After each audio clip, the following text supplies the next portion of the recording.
সংক্ষেপে যে কথাটি বলতে চাই যে আমাদের পররাষ্ট্রনীতিতে একটি কথা স্যারের মুখে শুনেছি, আগেও বলা হয়েছে যে আমরা প্রতিবেশীদেরকে বন্ধু হিসেবে দেখতে চাই, আপনার প্রভু হিসেবে দেখতে চাই না। এই যে একটা মূলনীতি, এটার মধ্যে অটল থাকতে হবে, আমাদের কোনো ভয় নাই। দ্বিতীয় নম্বরে হলো যে আমরা হিন্দু, বৌদ্ধ, খ্রিস্টান সবাই এক কাতারে একসাথে থাকি, উঠা বসা করি। আমার চাঁদপুরে সংক্ষেপে বলতে চাই, মুক্তিযুদ্ধের সময়ও আমার পাশের গ্রামে 350 ঘর হিন্দু ছিল। আমার আব্বা একজন বড় আলেম ছিলেন। তো রাজাকাররা যখন ঘর বাড়ি পড়াচ্ছিল তখন আমি 12 বছরের সন্তান। আমরা খুদে মুক্তি বাহিনী করে লাঠি নিয়ে ওদেরকে দৌড়াইছিলাম। আব্বা গিয়ে থামাইছিলেন, এদেরকে মারো কেন, এরা তো মানুষ। তারপর তারা সাহস করে নেই। এই জন্য আমি যে কথাটা বলবো, প্রস্তাব হলো এই যে হিন্দু, বৌদ্ধ, খ্রিস্টান ভাইরা যেখানে আছে তারা তাদের অবস্থানে থাকবেন। আমাদের দেশে ইমাম আছে 3 লক্ষাধিক, মাদ্রাসার শিক্ষক আছে প্রায় 15-2 লাখ যারা সরকারি চাকরি আপনার বেতন পায়। আমাদের ওয়াইজের সংখ্যা 1 লাখ, আমাদের খানকার সংখ্যা প্রায় 15-2 লাখ, আমাদের হাফেজের সংখ্যা 16 লাখ। আমাদের বিশাল এক বাহিনী মুসলমানদের, এদেরকে উদ্বুদ্ধ করে ইমাম সাহেবরা জুমার খুতবায় এবং ওয়াজ মাহফিলে ওয়াইজরা এবং মাদ্রাসার ক্লাসে। আমি 42 বছর পর্যন্ত বুখারী শরীফ পড়াইছি আপনাদের দোয়ায়। ক্লাসে যে কথাটি বলা হয় এটা ছাত্রদেরকে এফেক্ট করে। এই জন্য আমি যে প্রস্তাব দিই সেটা হলে যে যে এলাকা, প্রত্যেক এলাকায় বড় মসজিদের ইমাম, বড় মাদ্রাসার প্রিন্সিপাল, হাই স্কুলের যিনি প্রধান, তারপরে সাথে অন্য ধর্মদের তাদের প্রতিনিধি একটা কমিটি বানানো। এই কমিটির মধ্যে বিভিন্ন শ্রেণীর লোক থাকবে। একজন গুজব সহজে আরেকজন ধরতে পারে না, তুমি এই কথা বলছো কেন। একজন হিন্দু আমার এলাকায়, তার একটা ছেলে একটা ককটেল ফুটেছে, ফুটানোর পরে আমরা দৌড়ে গেলাম, কি হলো, কয় যে আমাকে একজন 500 টাকা দিছে, আপনার একটা ককটেল ফুটিয়ে দিলে আপনার পূজার মধ্যে এটা আমাকে 500 টাকা দিয়ে জন্য ফুটিয়ে দিচ্ছে। সে হিন্দু ছেলে, কিন্তু পরে ওর বাবাকে ডাকলাম, বাবাকে ডেকে বললাম যে ভাই আপনি কি করছে, কবে আমি তো জানি না। ছেলেটাকে আমরা কিছু করলাম না, বুঝালাম যে না এটা অন্যায় হয়েছে, তোমার হিন্দু সম্প্রদায়ের আপনার এখানে ককটেল ফুটাইয়া একটা দাঙ্গা করতে চাও, এটা তো মুসলমান হতে দেবে না। কারণ মুসলমানরা ইসলাম যেটা বলে সেটা হলো মানুষ হিসেবে সব সমান, সে যেই ধর্মেরই হোক তাকে শ্রদ্ধা করতে হবে, তাকে সম্মান করতে হবে। ধন্যবাদ। যদি একটু জি আর একটা কথা বলি, শেষ করি। সেটা হলো আরেকটা স্যারকে পেয়ে বলতে চাই, আমাদের মাদ্রাসা শিক্ষার যে সমস্ত অবস্থা এখন চলছে, এই বৈষম্যের শিকার আমরা কিন্তু মাদ্রাসা শিক্ষা অনেক দিক থেকে। আমি আশা করব আজকে এই প্রসঙ্গে, যদি প্রাসঙ্গিক এক লাইনে বলবো যে বৈষম্যগুলো কি কি চলছে মাদ্রাসা শিক্ষার জন্য, এগুলো স্যার যদি একটু নজর দেন তাহলে ওলামায়ে কেরাম ঐক্যবদ্ধ হতে বলে আগে আসতে আপনার আগ্রহী হবে। এই কথা বলে আমি ধন্যবাদ। আমি শুধু একটা কাগজ তার হাতে দেবো, এখানে কিছু পয়েন্ট আমি দিয়েছি। আমি প্রথমে আজকের যে প্রধান উপদেষ্টা মহোদয় এবং তার সুচিন্তিত এবং গভীর অনুপ্রেরণামূলক বাংলাদেশের মাটি, মানুষ এবং সার্বভৌমত্বকে রক্ষা করার জন্যে যেই সম্প্রীতি, যেই সৌহার্দ্যপূর্ণ অবস্থান, যে বাংলাদেশকে নিরাপদ রাখার জন্য যে আমাদেরকে আমন্ত্রণ জানিয়েছেন, আমি আপনাকে গভীর শ্রদ্ধা এবং শুভেচ্ছা এবং প্রাণঢালা অভিনন্দন জ্ঞাপন করছি। আজকে আমাদের এখানে উপদেষ্টা মহোদয়গণ আছেন, তাদেরকেও আমি আন্তরিকভাবে ধন্যবাদ এবং কৃতজ্ঞতা জ্ঞাপন করছি। এবং যারা আমাদের 4টি ধর্ম সম্প্রদায় সহ কিছু অন্যান্য সম্প্রদায়ে যারা আমরা সংযুক্ত হয়েছি আজকের এই অনুষ্ঠানে, এটি অত্যন্ত গুরুত্বপূর্ণ এবং অত্যন্ত বর্তমান সময়ের জন্য তাৎপর্যপূর্ণ। আমি প্রথমে একটি জিনিস আপনার দৃষ্টি আকর্ষণ করতে চাই।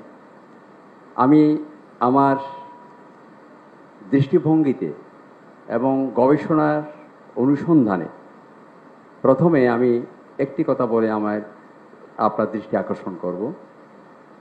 প্রথমে আমাদের প্রয়োজন, ধর্ম মন্ত্রণালয় আছে, অন্তর্বর্তী সরকারের একটি বিশাল মন্ত্রণালয় হচ্ছে ধর্ম মন্ত্রণালয়। আমার মনে হয় আপনার দায়িত্বটুকু যদি ধর্ম মন্ত্রণালয়ের মাধ্যমে অর্পণ করা হয়, আমাদের এখানে ধর্ম উপদেষ্টা মহোদয় আছেন, কারণ ধর্মীয় সংহতি, ধর্মীয় ঐক্য, ধর্মীয় সম্প্রীতি, ধর্মীয় মেলবন্ধন এবং সৌহার্দ্যপূর্ণ অবস্থান যদি তৈরি করতে হয়, ধর্ম মন্ত্রণালয়ের মাধ্যমে একটি, আমি প্রথমেই বলবো, আন্তর্জাতিক সম্প্রীতি সম্মেলন আহ্বান করা। এই প্রয়োজনে আর দেরি না করে প্রথমে আমি মনে করি সাম্প্রদায়িক আমাদের যে সংহতি প্রকাশের জন্যে এবং সকলকে ঐক্যবদ্ধভাবে আমরা একটি মিশন তৈরি করার জন্যে সকলের মধ্যে বোধ বিবেক এবং ধর্মীয় সংহতি ঐক্যবন্ধন তৈরি করার জন্য প্রথম আমার মনে হয় আন্তর্জাতিক সম্প্রীতি সম্মেলন আহ্বান করা উচিত এই মুহূর্তে।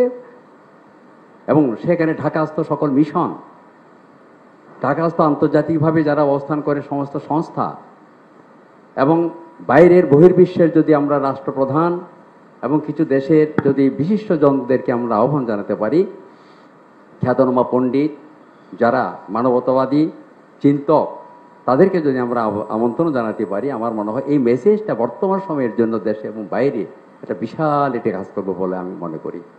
দ্বিতীয়ত, কারণটা কি? আমি কারণটাকে অনুসন্ধান করতে চাই। এই দেশ আমার, এই মাটি আমার, এই মাটিকে রক্ষা করা, এই পবিত্র এই দেশকে রক্ষা করা কিন্তু আমার নাগরিক হিসাবে আমার দায়িত্ব আছে। আমি সুকুমল বড়ুয়া, আমি যেখানে থাকি না কেন, যে পেশায় থাকি না কেন, আমি এই দেশের মাটিতে বড় হয়েছি, যার ফলে আমার মধ্যে দায়িত্ববোধ, দেশপ্রেম গভীরে কিন্তু আমাদের কাজ করা উচিত বলে আমি মনে করি। এখানে একটি জিনিস আমার দৃষ্টিতে এসেছে। প্রথম হচ্ছে জাতীয় সংকট তৈরি করা, দ্বিতীয় হচ্ছে অপপ্রয়াস, তৃতীয় হচ্ছে সাম্প্রদায়িক সংঘাত, চতুর্থ হচ্ছে ইন্ধন, পঞ্চম যেটা আপনি বলছেন তথ্য বিভ্রাট, তথ্য ভ্রান্তি। এবং আমাদের এইটার জন্য প্রয়োজন সেশন করা, প্রতিরোধ প্রতিকারের জন্য আমাদেরকে শান্তি মিশন তৈরি করা। এর মধ্যে আমার অনুসন্ধানে আমি পেয়েছি, আপনি গতকাল রাজনীতিদেরকে আপনি দেখেছেন, সে বিশাল কাজ করেছেন। আপনি দায়িত্ব নেওয়ার পর থেকে যে আপনার দৃষ্টিভঙ্গিতে, আপনার নেতৃত্বে, আপনার মনন এবং সংক্ষেপে এইসব কাজগুলো করে যাচ্ছেন, আমি আন্তরিকভাবে ধন্যবাদ জানাই। এই সময়ের মধ্যে আপনার নানাবিধ যে আপনি দেশকে শান্তি রাখার জন্য এবং বিশ্বের মানচিত্রে যাতে আমাদের দেশ উচ্চতায় চলে যায়, সেই জন্য আপনি কিছু কাজ করে যাচ্ছেন। প্রথম, রাজনীতিতে আপনি রাজনীতিবিদদের ডেকেছেন, আজকে ধর্মীয় গুরুদেরকে আপনি আহ্বান করেছেন। হয়তো পেশাদারিত্ব যারা আছে, আমার মনে হয় দেশের বিভিন্ন স্থানে যারা আছে, তাদেরকে আপনি ডাকবেন এবং যুবকদেরকে আপনি ডাকবেন, যুবকের যারা নেতৃত্বতে তাদেরকে আপনি ডাকবেন এবং বিশ্ববিদ্যালয়ের সহ বিভিন্ন কলেজে যারা আছেন, যারা নেতৃত্ব দেয়, শিক্ষার্থীদের আপনি ডাকবেন এবং পরবর্তীতে আপনি জাতীয় শান্তি মিশন তৈরি করবেন। সর্বশেষ হচ্ছে আমি যেটা মনে করি, আমাদের বৌদ্ধ বিহার 3000-এর মতো বৌদ্ধ বিহার আছে, আমাদের বৌদ্ধ ভিক্ষু এখানে এসেছেন, আমাদের আন্তর্জাতিক বৌদ্ধ বিহার এবং ধর্মরাজি বৌদ্ধ বিহার, সাহিত্যমণি বৌদ্ধ বিহার, ঢাকাতে অনেক বৌদ্ধ বিহার আছে, গ্রামেগঞ্জে অনেক বিহার আছে। সম্প্রতি আমরা বাংলাদেশের বিভিন্ন জনপদে কঠিন চিবদান হয়েছে, আপনি জানেন, আপনি চট্টগ্রামের, এবং আমাদের সেখানে শারদীয় পুজো অত্যন্ত ভাবগাম্ভীর্যে এবং আমার মনে হয় এবারের মতো কোনো শান্তি মাধ্যমে এই শারদীয় পূজা কিন্তু কোনো সংখ্যাহীনভাবে নির্বিঘ্নে আমরা সেটা উদযাপন করতে পেরেছি। সকলে কিন্তু অংশগ্রহণ করেছি, জাতি ধর্ম বর্ণ নির্বিশেষে বাংলাদেশের সমস্ত জায়গার মধ্যে সেটা খুবই আনন্দ উৎসবের মাধ্যমে হয়েছে। ধন্যবাদ। এর মধ্যে প্রবরণা উৎসব হয়েছে আমাদের বৌদ্ধদের ফানুস উড্ডয়ন, আপনি জানেন, যেহেতু আপনি চট্টগ্রামের, শুভ কঠিন চিবদান হয়েছে। আমরা সেখানে গিয়েছি, বিভিন্ন জনপদে বৌদ্ধ বিহারে আমি গিয়েছিলাম, সেখানে শান্তির মিশন নিয়ে পাহাড়ি বাঙালিকে এক করার জন্য, সকলকে এক করার জন্য আমরা চেয়েছি।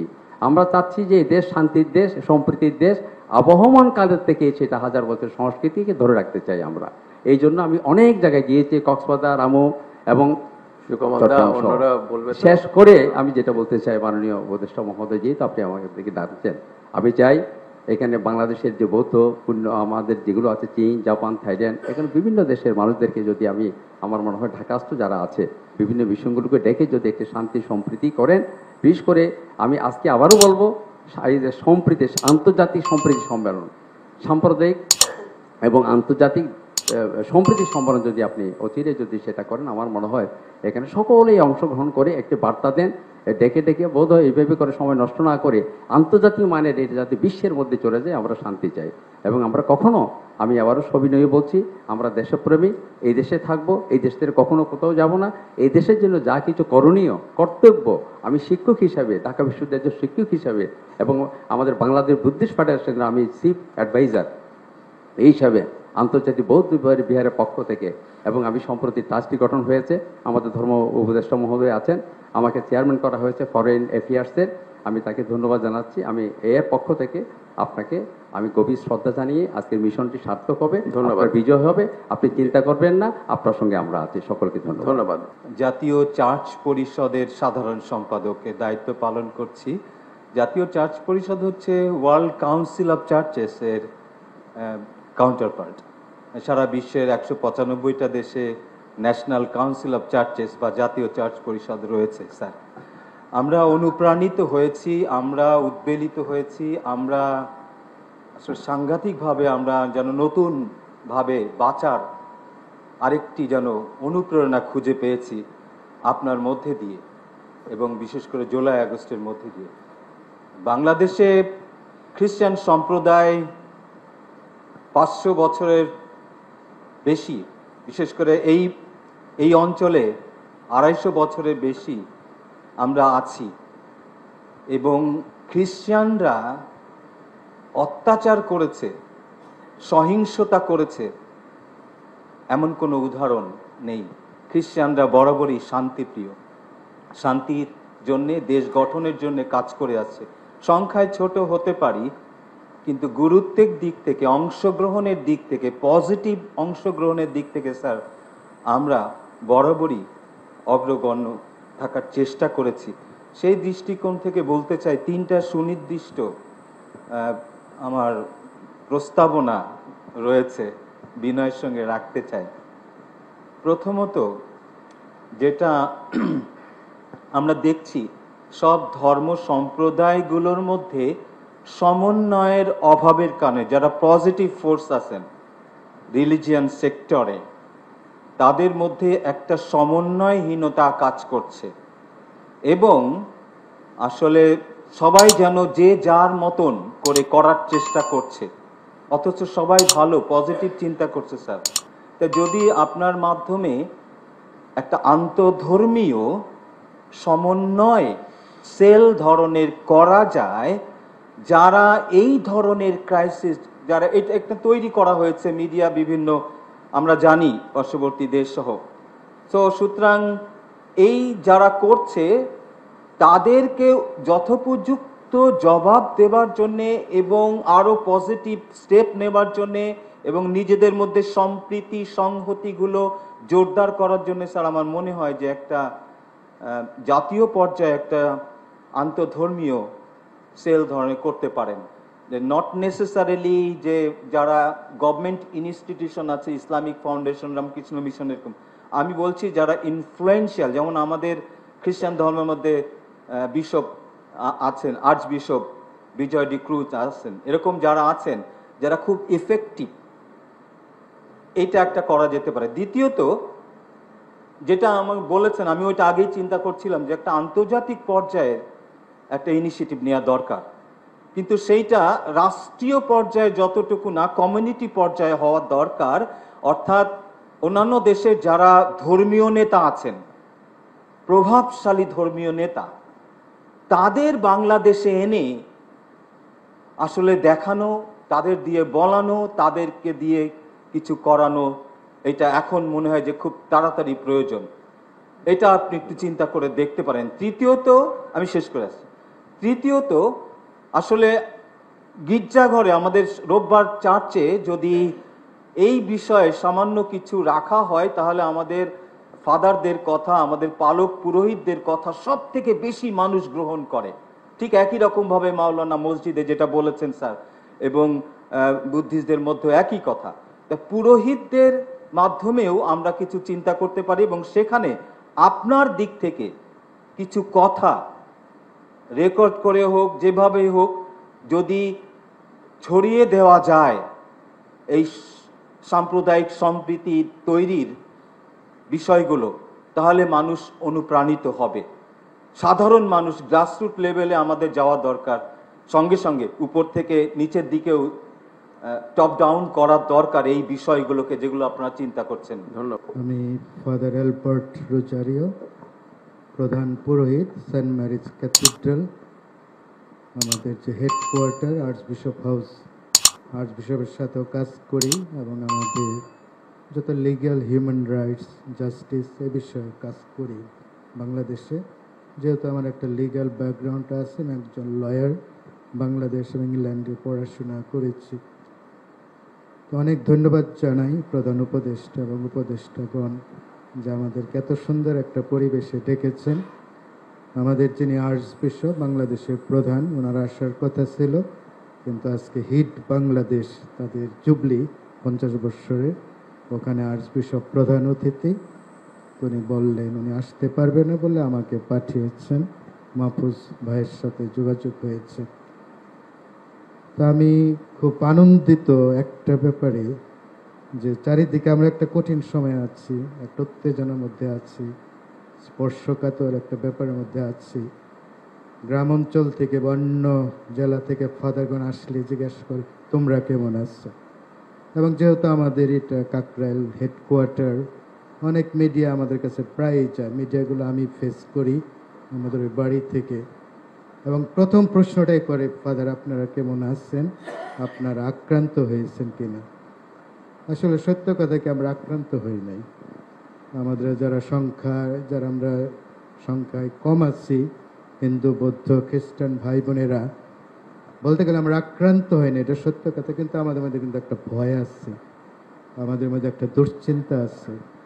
কখন যে কি হয় এই চিন্তাটা কিন্তু সবার মধ্যে, সচেতন মানুষের মধ্যে বুঝতে পারি।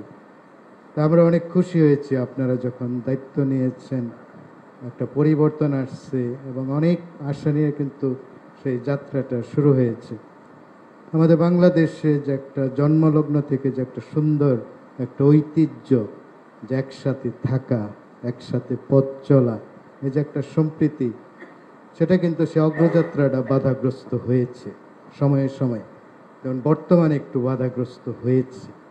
সবাই কিন্তু সেই সম্প্রীতির আমি একটা অনুরোধ থাকবে আমাদের, বিশেষ করে আমাদের হিন্দু ভাই বোনেরা, তারা যে কোনোভাবেই হোক কিছুটা তাদের মনে একটু কষ্ট আছে, সেই কষ্টটা যেন যাদের যেখানে ক্ষত আছে, অসুস্থতা আছে, সেটাকে নিরাময় করতে হবে।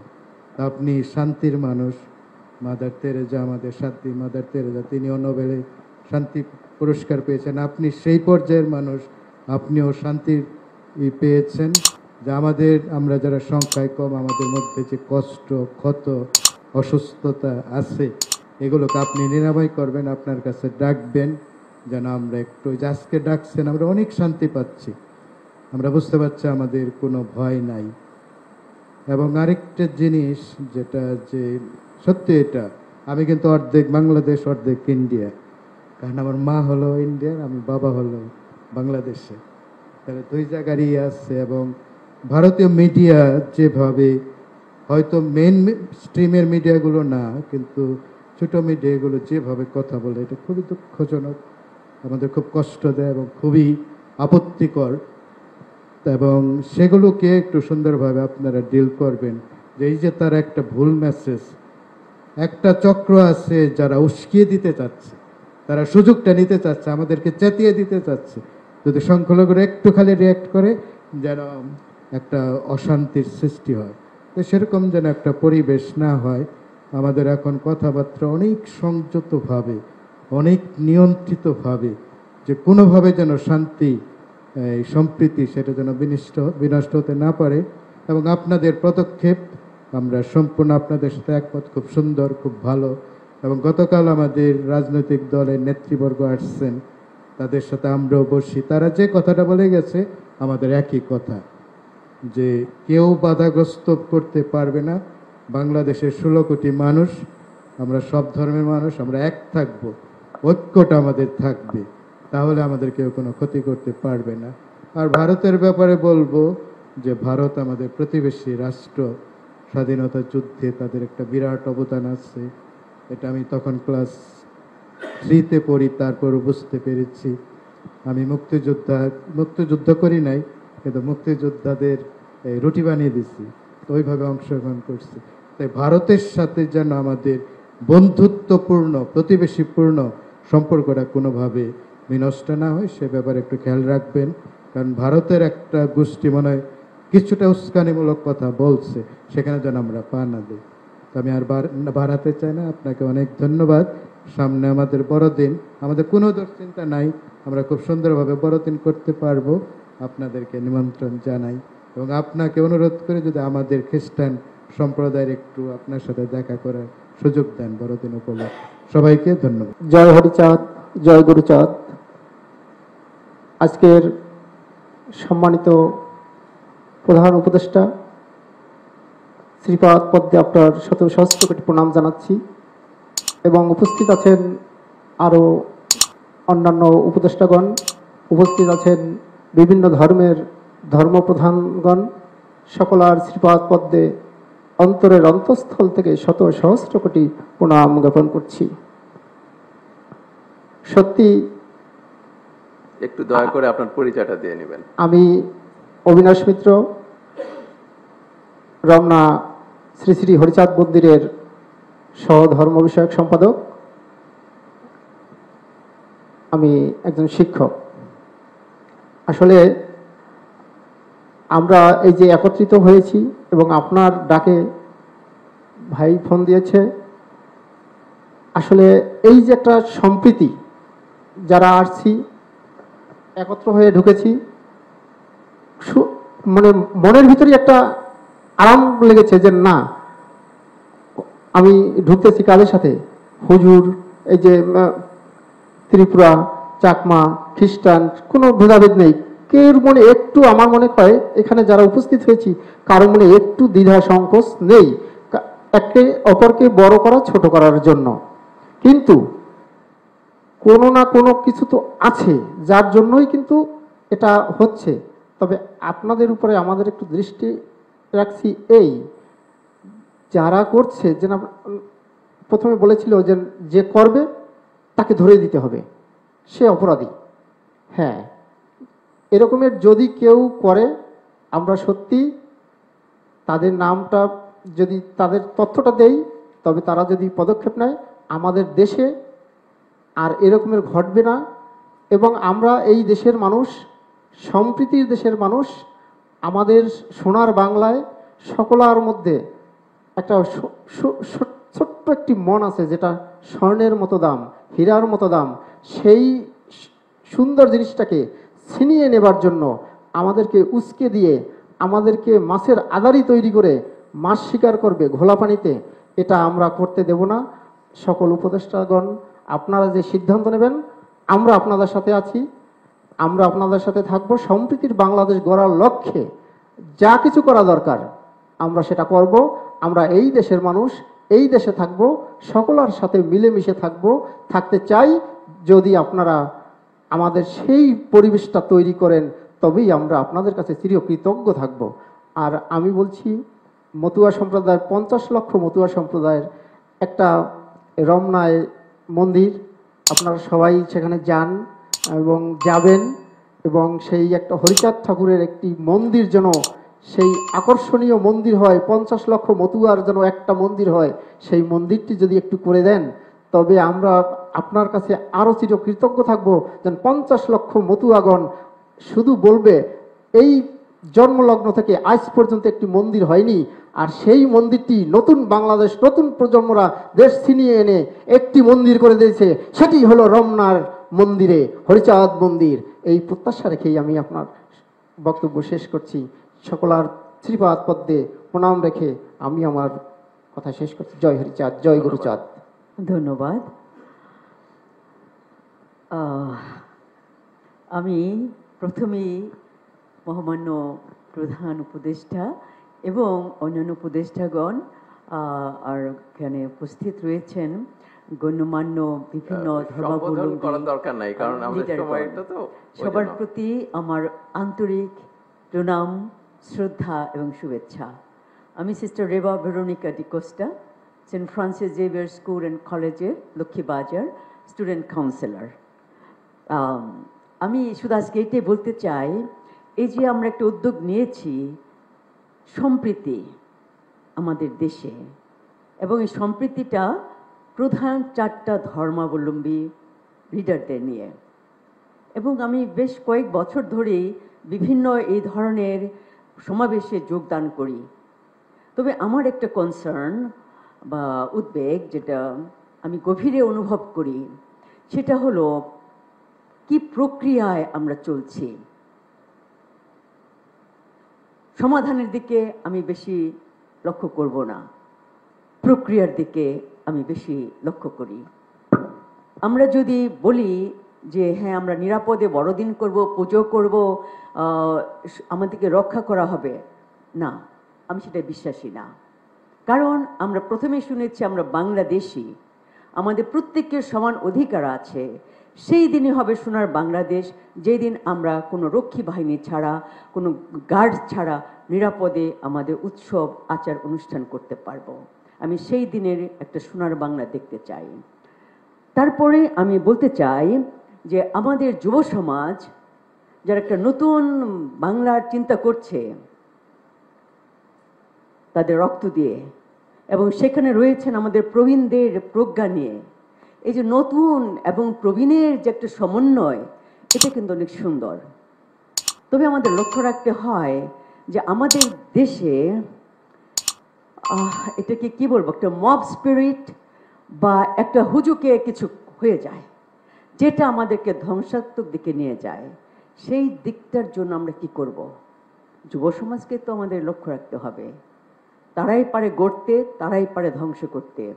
যেন আমাদের ধ্বংসাত্মকমূলক না হয়, গঠনমূলক হয়, সেটাই আমি চাই। কারণ কিছুদিন আগেও আমি লক্ষ্মীবাজারে 4 ধর্মের নেতাদের নিয়ে 15টা স্কুল কলেজের প্রফেসর, প্রিন্সিপাল, তাদেরকে নিয়ে একটা আন্তঃধর্মীয় সংলাপ করেছি, খুবই সুন্দর। আমি চিন্তা করছি এখন আমরা যুবক যুবতীদের নিয়ে, স্কুলের স্টুডেন্টদের নিয়ে করব, কিন্তু সেটা কতটুকু সাফল্য হবে? আপনারা এখন যারা লিডারশিপ দিচ্ছেন বাংলাদেশে, আপনাদের সহযোগিতার হাত একান্ত কাম্য। কারণ আমি মনে করি যুবক সমাজ যদি ডিরেল হয়ে যায়, রেল লাইন থেকে বিচ্যুত হয়ে যায়, আমরা কোনোদিনও একটা সোনার বাংলা করতে পারবো না। কারণ সে 71, আমি মাত্র ক্লাস 8-এ, আমার বাড়ি ছিল মুক্তিযোদ্ধাদের ক্যাম্প, আমার বাবা ছিলেন অর্গানাইজার। গভীর রাতে মা রান্না করে তাদের খাওয়াতেন, আমি সার্ভ করতাম। আমরা গভীরভাবে হিন্দু, মুসলিম, খ্রিস্টান, যেহেতু আমাদের ভাওয়ালে বুদ্ধিস্ট নেই, আমরা এক ছিলাম। প্রত্যেক দিন আমরা দেখেছি দুয়ারে আমাদের হিন্দু দাদারা, মুসলিম চাচা কাকা যেই ডাকি, সবাই একসাথে বসে আমরা চা খাই, গল্প করি, উৎসব করি, বড়দিন, ঈদ, সবকিছু, পুজো, সবকিছু একসাথে করি। আমরা তো সেরকম একটি দেশ চাই।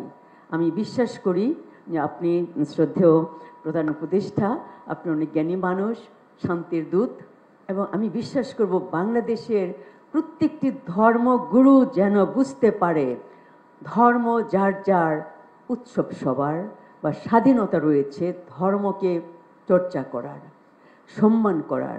কারণ কেউ আমরা সৃষ্টিকর্তাকে চোখে দেখিনি, কিন্তু তাকে বিশ্বাস করি, তাকে দেখি পরস্পরের মধ্যে। এই দেখাটা যেন সেই পবিত্র দেখার মধ্যে হয়, সুন্দর দেখার মধ্যে হয়, এবং বাংলাদেশ যেন সত্যি সত্যি বিশ্বের দুয়ারে একটি সার্বভৌম সুন্দর একটি দেশ হয়, যেখানে আমরা শ্রদ্ধা পাবো, পরস্পরকে শ্রদ্ধা দিব, বিশ্ব জগৎ থেকে আমরা শ্রদ্ধা পাবো। এটা আমি কামনা করি। ধন্যবাদ। ধন্যবাদ।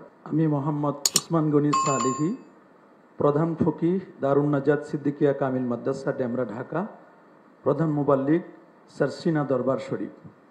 প্রথমেই ধন্যবাদ জ্ঞাপন করছি স্যার আমাদেরকে এমন একটি গুরুত্বপূর্ণ প্রোগ্রামে আমাদেরকে সমবেত করবার জন্য। আমরা যেই সম্প্রীতি, সদ্ভাব, যে বিষয়টি নিয়ে আমরা কথা বলছি, জুলাই পরবর্তী গণ অভ্যুত্থানের এই সুন্দর বাংলাদেশ দেখবার পরে সত্যি আমি অ্যাবসুলেটলি একেবারে হৃদয় থেকে, হৃদয় গহীন থেকে এই কথাটি অবশ্য আমি বলতে বাধ্য যে সদ্ভাব ও সম্প্রীতির রোল মডেল ছিলেন প্যারা নবী রসুল করিম সাল্লাল্লাহু আলাইহি ওয়াসাল্লাম। তিনি যে আইডল, তিনি যে আদর্শ আমাদেরকে দেখিয়ে দিয়েছেন, আমরা যদি প্যারা নবী রসুল করিম সাল্লাল্লাহু আলাইহি ওয়াসাল্লামের সে আদর্শকে বাস্তবায়ন করতে পারি, আমি মনে করি এই নতুন বাংলাদেশে আমরা যদি আল্লাহর নবীর আদর্শ যদি আমরা বাস্তবায়ন করতে পারি, তাহলে আমাদের দেশে যে অন্যান্য ধর্মাবলম্বী যারা আছে এবং যাদেরকে আমরা সংখ্যালঘু বলি, আসলে ইসলাম সংখ্যালঘুদের পরে কখনো অত্যাচার করেছে, নির্যাতন করেছে, নিপীড়ন করেছে, এমন কোনো এক্সাম্পল ইসলামের ইতিহাসে আমরা খুঁজে পাই না। বরং রাসূলুল্লাহ সাল্লাল্লাহু আলাইহি ওয়াসাল্লামের কাছে সংখ্যালঘু যারা এসেছিলেন তাদেরকে নবীজি তাদের সেফটি অ্যান্ড সিকিউরিটির নিরাপত্তা দিয়েছিলেন, কিন্তু প্যারা নবী রাসূল করিম সাল্লাল্লাহু আলাইহি ওয়াসাল্লাম। আমি একথাও বলবো যে আমাদের প্রিয় মাতৃভূমি বাংলাদেশে যারা সংখ্যালঘু আছেন, আমি মনে করি তারা মায়ের কোলে সন্তান যেভাবে সেফ আছেন, আমি মনে করি আমাদের প্রিয় মাতৃভূমি বাংলাদেশে তারা এরকম নিরাপদ আছেন। যদিও কেউ বা কোনো গুজব ছড়াচ্ছেন, আমরা গুজবে কান দিব না। আমি মনে করি স্যার, আপনি যে নতুন বাংলাদেশের স্বপ্ন আমাদেরকে দেখাচ্ছেন, আমরা আপনাদের সাথে রয়েছি। আলেম ওলামা আমরা যারাই আছি, সারা বাংলাদেশের আলেম ওলামা আমরা এই কথা বলতে পারি যে যখনই কোনো প্রয়োজন হবে আপনি আমাদেরকে আজকে ডেকেছেন, নেক্সটে যদি আমাদেরকে কখনো ডাকেন, এই জন্য আপনি যত ধরনের পদক্ষেপ নেবেন আমরা ইনশাআল্লাহ আলেম ওলামারা আমরা আপনার সাথে আমরা আছি। যখনই প্রয়োজন হবে আমরা ইনশাআল্লাহ আপনার ডাকে আমরা সাড়া দিব ইনশাআল্লাহ। আমরা বলবো যে ধর্ম যার যার, এই প্রিয় মাতৃভূমি বাংলাদেশ আমাদের সবার, এই স্লোগানটিকে যদি আমরা সামনে নিয়ে যদি আমরা আগাতে পারি, আমরা আশা করি আমরা সফল হব। তবে এ ব্যাপারে আমার কয়েকটি প্রস্তাব হচ্ছে, আমরা জাতীয় মসজিদ বাইতুল মুকাররমে কিভাবে সম্প্রীতি এবং সদ্ভাব, আন্তঃধর্মীয় যারা আমাদের ধর্মগুরু আছেন তাদের মধ্যে কিভাবে এটি সম্পৃক্ততা করা যায়, এই জন্য জাতীয় মসজিদ বাইতুল মুকাররমে সেখানে আলোচনা হতে পারে। এছাড়া সারা বাংলাদেশের খতিবদেরকে একটা ইনস্ট্রাকশন দেওয়া যেতে পারে যে তারা কিভাবে তাদের মসজিদগুলোতে আলোচনা করবে এবং মন্দির সহ অন্যান্য জায়গায়, এবং সারা বাংলাদেশের যতগুলো শহর রয়েছে, বিশেষ করে আমরা যদি বিভাগীয় শহরগুলোতে কোনো বড় বড় এরকম কোনো প্রোগ্রাম করা যায় কিনা, যারা ইনফ্লুয়েন্সিয়াল স্পিকার যারা রয়েছেন, বিশেষ করে এই স্পিকারদের মাধ্যমে কিভাবে সম্প্রীতি এবং সদ্ভাব রক্ষা করা যায় এই বিষয়গুলো। এছাড়াও আমরা আমাদের বাংলাদেশ টেলিভিশন সহ অন্যান্য চ্যানেলগুলোতে আপনার নেতৃত্বে বা এরকম কোনো আলেম ওলামা বা অন্য কোনো ধর্মগুরু যারা আছেন তাদের মাধ্যমে এমন কোনো বক্তব্য আমরা কোট করতে পারি কিনা, যাতে করে মানুষ এগুলো শুনে কমপক্ষে তারা আশ্বস্ত হবেন যে না, আসলে আমরা নিরাপদে আছি, আমরা নিরাপদে থাকবো। আপনি আমাদেরকে যখনই যে কোনো প্রয়োজনে আলেম ওলামাদেরকে ডাকবেন, ইনশাআল্লাহ আমরা আপনার সাথে আছি। আল্লাহ কবুল করুন, মঞ্জুর। সবাইকে শুভেচ্ছা, আমার সালাম নেবেন, প্রণাম জানবেন, জয়গুরু। আমি এখানে আসলে কেন আমন্ত্রিত হয়েছি ঠিক জানি না। আমি আমাদের মাননীয় উপদেষ্টারা তারা আমাকে ডেকেছেন, হয়তো সম্ভবত এই কারণে যে আমি দীর্ঘকাল লড়ছি বিশেষত আমাদের সকল নাগরিকের মানবিক এবং নাগরিক অধিকারের জন্য। সেদিক থেকে আমার চোখে রাষ্ট্রের দিক থেকে আসলে এই ধর্ম বা ধর্মীয় পরিচয় কিংবা অন্য কোনো পরিচয় অনেক গুরুত্বপূর্ণ পরিচয় হচ্ছে নাগরিক অধিকারটা নিশ্চিত করা, এবং জুলাই গণঅভ্যুত্থানটা হয়েছে নাগরিক অধিকার নিশ্চিত করার জন্য। তো সেই দিক থেকে আমরা দেখেছি যে জুলাই গণঅভ্যুত্থানের পরে বিভিন্ন ক্ষেত্রে নাগরিক অধিকার ক্ষুণ্ণ হয়েছে। এটা আমরা একটা বড় ঘটনা, একটা অভূতপূর্ব বিপ্লবতে দিয়ে গেছি, এবং এটা একটা নানান কারণে আমাদের শিথিলতা আছে, আমাদের দুর্বলতা আছে, কিন্তু সেই সুযোগটা কিছু কিছু শক্তি আমাদের দেশের ভেতরে এবং দেশের বাইরে তা এটা গ্রহণ করতে চাইছে, এবং বর্তমান সরকারকে আনস্টেবল করবার তাদের একটা অত্যন্ত পরিষ্কার একটা আমরা দেখছি তাদের একটা পরিকল্পনা আছে। সেই থেকে আমার প্রথম যে কথাটা হবে, আমাদের সকলকে অনেক বেশি সতর্ক হতে হবে, এবং ইস্যুটা শুধুমাত্র যে এই আমাদের সম্প্রীতি, ধর্মীয় সম্প্রীতি ব্যাপারটা তা নয়। এটা নাগরিক এবং মানবিক অধিকারের প্রশ্ন, এটা বাংলাদেশকে নতুনভাবে গঠনতন্ত্র প্রণয়নের প্রশ্ন, এবং একই সঙ্গে এই বর্তমান অন্তর্বর্তীকালীন সরকার আমাদেরকে যে স্বপ্ন দেখাতে পারে তার সঙ্গে এটা যুক্ত।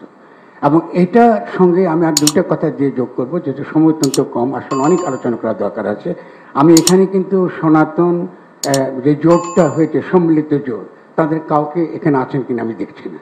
কারণ বাংলাদেশের এখনকার সংকটে সবচেয়ে গুরুত্বপূর্ণ যারা আছেন তারা হলো সনাতন যে জোট, সম্মিলিত জোট তারা, এবং তাদেরই যে নেতা চিন্ময় কৃষ্ণদাস, তিনি ইতিমধ্যে সরকার তাকে গ্রেফতার করেছেন রাষ্ট্রদ্রোহিতার অভিযোগে। এখন রাষ্ট্রদ্রোহিতা একটা কিন্তু ব্রিটিশ আইন, এবং আমরা কিন্তু জুলাই গণঅভ্যুত্থানের পরে এই ধরনের আইন নাগরিকদের উপর প্রয়োগ হবে এটা কিন্তু আমরাও আশা করি না যারা জুলাই অভ্যুত্থানের সঙ্গে যুক্ত ছিলেন। ফলে এখানে আইনগত দেখতে হচ্ছে যে একজন ব্যক্তি এখানে আপনার তার বিরুদ্ধে অভিযোগ করেছে, যে অভিযোগে করা হোক না কেন, তিনি একজন একটা বিএনপির তিনি একজন সদস্য, এবং সেই সদস্য করেছে, পরবর্তীকালে বিএনপি আবার তাকে বরখাস্ত করেছে, তার দল থেকে বহিষ্কার করেছে, কিন্তু তার এই মামলাটা তোলা হয় নাই। ফলে দেখা যাচ্ছে এখানে একটা রাজনৈতিক দলেরও এখানে একটা উস্কানি রয়েছে পরিষ্কার, যেটা আমাদেরকে পরিষ্কার হতে হবে যে কেন এই মামলাটা করা হলো, এবং যদি তারা বহিষ্কারই করে থাকেন তাহলে সেই মামলা কেন তারা উঠে তারা করেন। ফলে আমাদের কাছে প্রশ্ন এসে গেছে, যারা আমরা জুলাই অভ্যুত্থানে ছিলাম এবং আমাদের উপদেশ সমাজে অনেকে আছেন, তাদের জীবন ঝুঁকি নিয়ে আমরা এই কাজটা করেছি। ফলে যারা বাংলাদেশকে অস্থিতিশীল করছে, এটা কিন্তু বাংলাদেশের ভেতরে, আমি কলকাতার কি তাদের যে একটা অত্যন্ত নিম্ন শ্রেণীর আপনি কি বলে গণমাধ্যম কী প্রচার করছে, এটা ইররিলেভেন্ট আমাদের জন্য। আমরা জানি যে ভারতের যে তাদের যে সত্যিকারে যারা তারা সিদ্ধান্ত গ্রহণ করেন, তাদের ব্যাপারটা ভিন্ন রকম। ফলে আজকে এখানকার যে বিভিন্ন ধর্মের সঙ্গে সম্পর্কের প্রশ্নটা একই সঙ্গে একটা ভূরাজনৈতিক প্রশ্ন হয়ে উঠেছে, এবং এটা বাংলাদেশের জন্য অত্যন্ত বিপজ্জনক। এবং আমি অত্যন্ত ক্ষোভের সঙ্গে এটা বলবো যে আমাদের এই ব্যাপারটা হ্যান্ডেল করাটা, এটাকে এনগেজ করাটা, যারা আমাদের দুঃখ পেয়েছেন, কোনো কারণে মনে করছেন তাদের নাগরিক মানবিক অধিকার ক্ষুণ্ণ হয়েছে, তাদের সঙ্গে কথা বলবার জন্য আমরা রয়েছি নাগরিকরা, আমরা এই গণ অভ্যুত্থানের সঙ্গে যারা যুক্ত, আমরাই রয়েছি তাদের সঙ্গে কথা বলবার জন্য।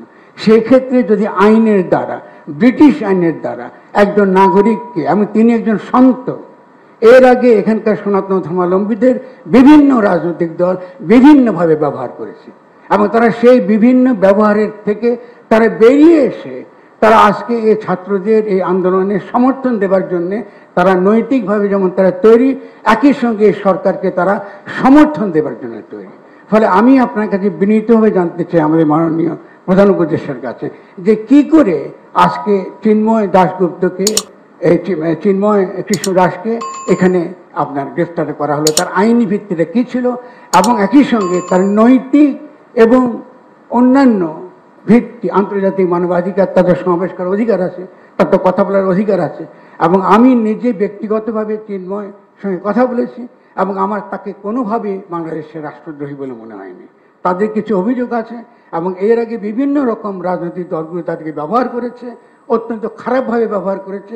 এই মানুষটি সেই ব্যবহার থেকে বেরিয়ে এসে, যেহেতু সে একটা সন্ত, একজন সাধু, তিনি এসে চেষ্টা করছেন সকলের সঙ্গে মিশে এটা করতে। ফলে তার কোনো কোনো কথার মধ্যে আমাদের হতে পারে, আমরা দ্বিমত করতে পারি, অমত করতে পারি, তর্ক করতে পারি, কিন্তু অবশ্যই তিনি বাংলাদেশের রাষ্ট্রদ্রোহী, বাংলাদেশকে ধ্বংস করতে চায়, এরকম কোনো রকম তৎপরতার সঙ্গে যুক্ত আছে।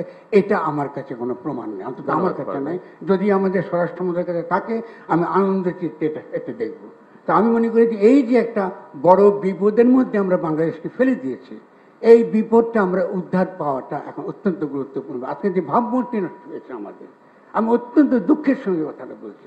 এতগুলো মানুষ মারা গেল, এতগুলো ছেলে পঙ্গু হয়ে রয়েছে, সেখানে আমরা এখানে বাংলাদেশকে একটা জঘন্য দেশ হিসেবে, যেখানে সংখ্যালঘুরা নিরাপদ নয়, এইভাবে আমরা আমাদেরকে আজকে সারা পৃথিবীতে আগে করা হচ্ছে। অথচ এই ধরনের লোকদেরকে, চিন্ময় যিনি যে সন্ত, তাকে নিয়ে আজকে সারা পৃথিবীকে আমি বলতে পারতাম যে বাংলাদেশের সংখ্যালঘুরা আপনার মোটো আপনার অনিরাপদ নয়, তাদের উপর যে নির্যাতন হয়েছে, নিঃসন্দেহে সেই নির্যাতনের একটা অবশ্যই তার একটা বিহিত হবে। এখানে দেবত্ব সম্পত্তি দখল হয়েছে আওয়ামী লীগের আমলে। এখানে আমি জানি যে আরও যারা আছেন, বৌদ্ধ আছে, বিভিন্ন বৌদ্ধ মঠ আছে, বৌদ্ধ বিহারের কথা বলা আছে, এগুলো তো দখল হয়েছে এর আগের সরকারের আমলে। তবে এই সরকার তো উচিত ছিল এই যে বিষয়গুলো, যেগুলো তারা আন্তরিকভাবে হাজির করবার চেষ্টা করছেন, এটা মনোযোগ দিয়ে শোনা। তো আমি বিনীতভাবে অনুরোধ করবো। তাছাড়া আরেকটা কথা বলি, মাজার ভাঙ্গা হচ্ছে, মাজার ভাঙ্গা হচ্ছে।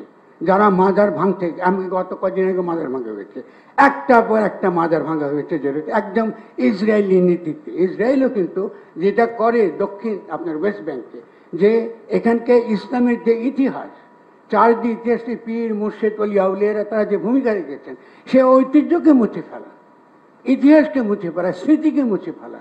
শাহপুরানের মাজারকে ধ্বংস করা হয়েছে, এরপর একটা পর একটা মাজার ধ্বংস করা হচ্ছে, কিন্তু এই সরকারের দিক থেকে আমরা কিন্তু কোনো প্রকার সত্যিকারের শক্ত কোনো অবস্থান দেখি না।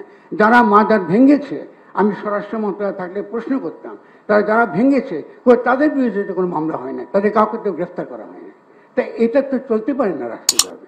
কারণ আজকে আমরা যে জায়গায় পৌঁছেছি, আমি এখানে যারা হাজির হয়েছেন, মূলত যারা স্টেক হোল্ডার, যারা মূলত দাবি তুলছেন যে তাদের যে সকল অধিকার রয়েছে, তারা নাগরিক অধিকার আছে, মানবিক অধিকার আছে, সমাবেশ করার অধিকার আছে, অনেক ক্ষেত্রে আমাদের সঙ্গে তাদের একমত নাও। ধন্যবাদ। কিন্তু আলোচনা করবার একটা পরিবেশটা তৈরি করার জন্য আমি শুধুমাত্র বিনীত অনুরোধ জানাবো যে চিন্ময় কৃষ্ণ দাসের বিরুদ্ধে সত্যিকারে কোনো অভিযোগ যদি না থাকে, প্রথম কাজ হচ্ছে তাকে মুক্তি দেওয়া, তাকে জামিন না দেওয়াটা ডিউ প্রসেস অফ দ্য লয়ের লঙ্ঘন।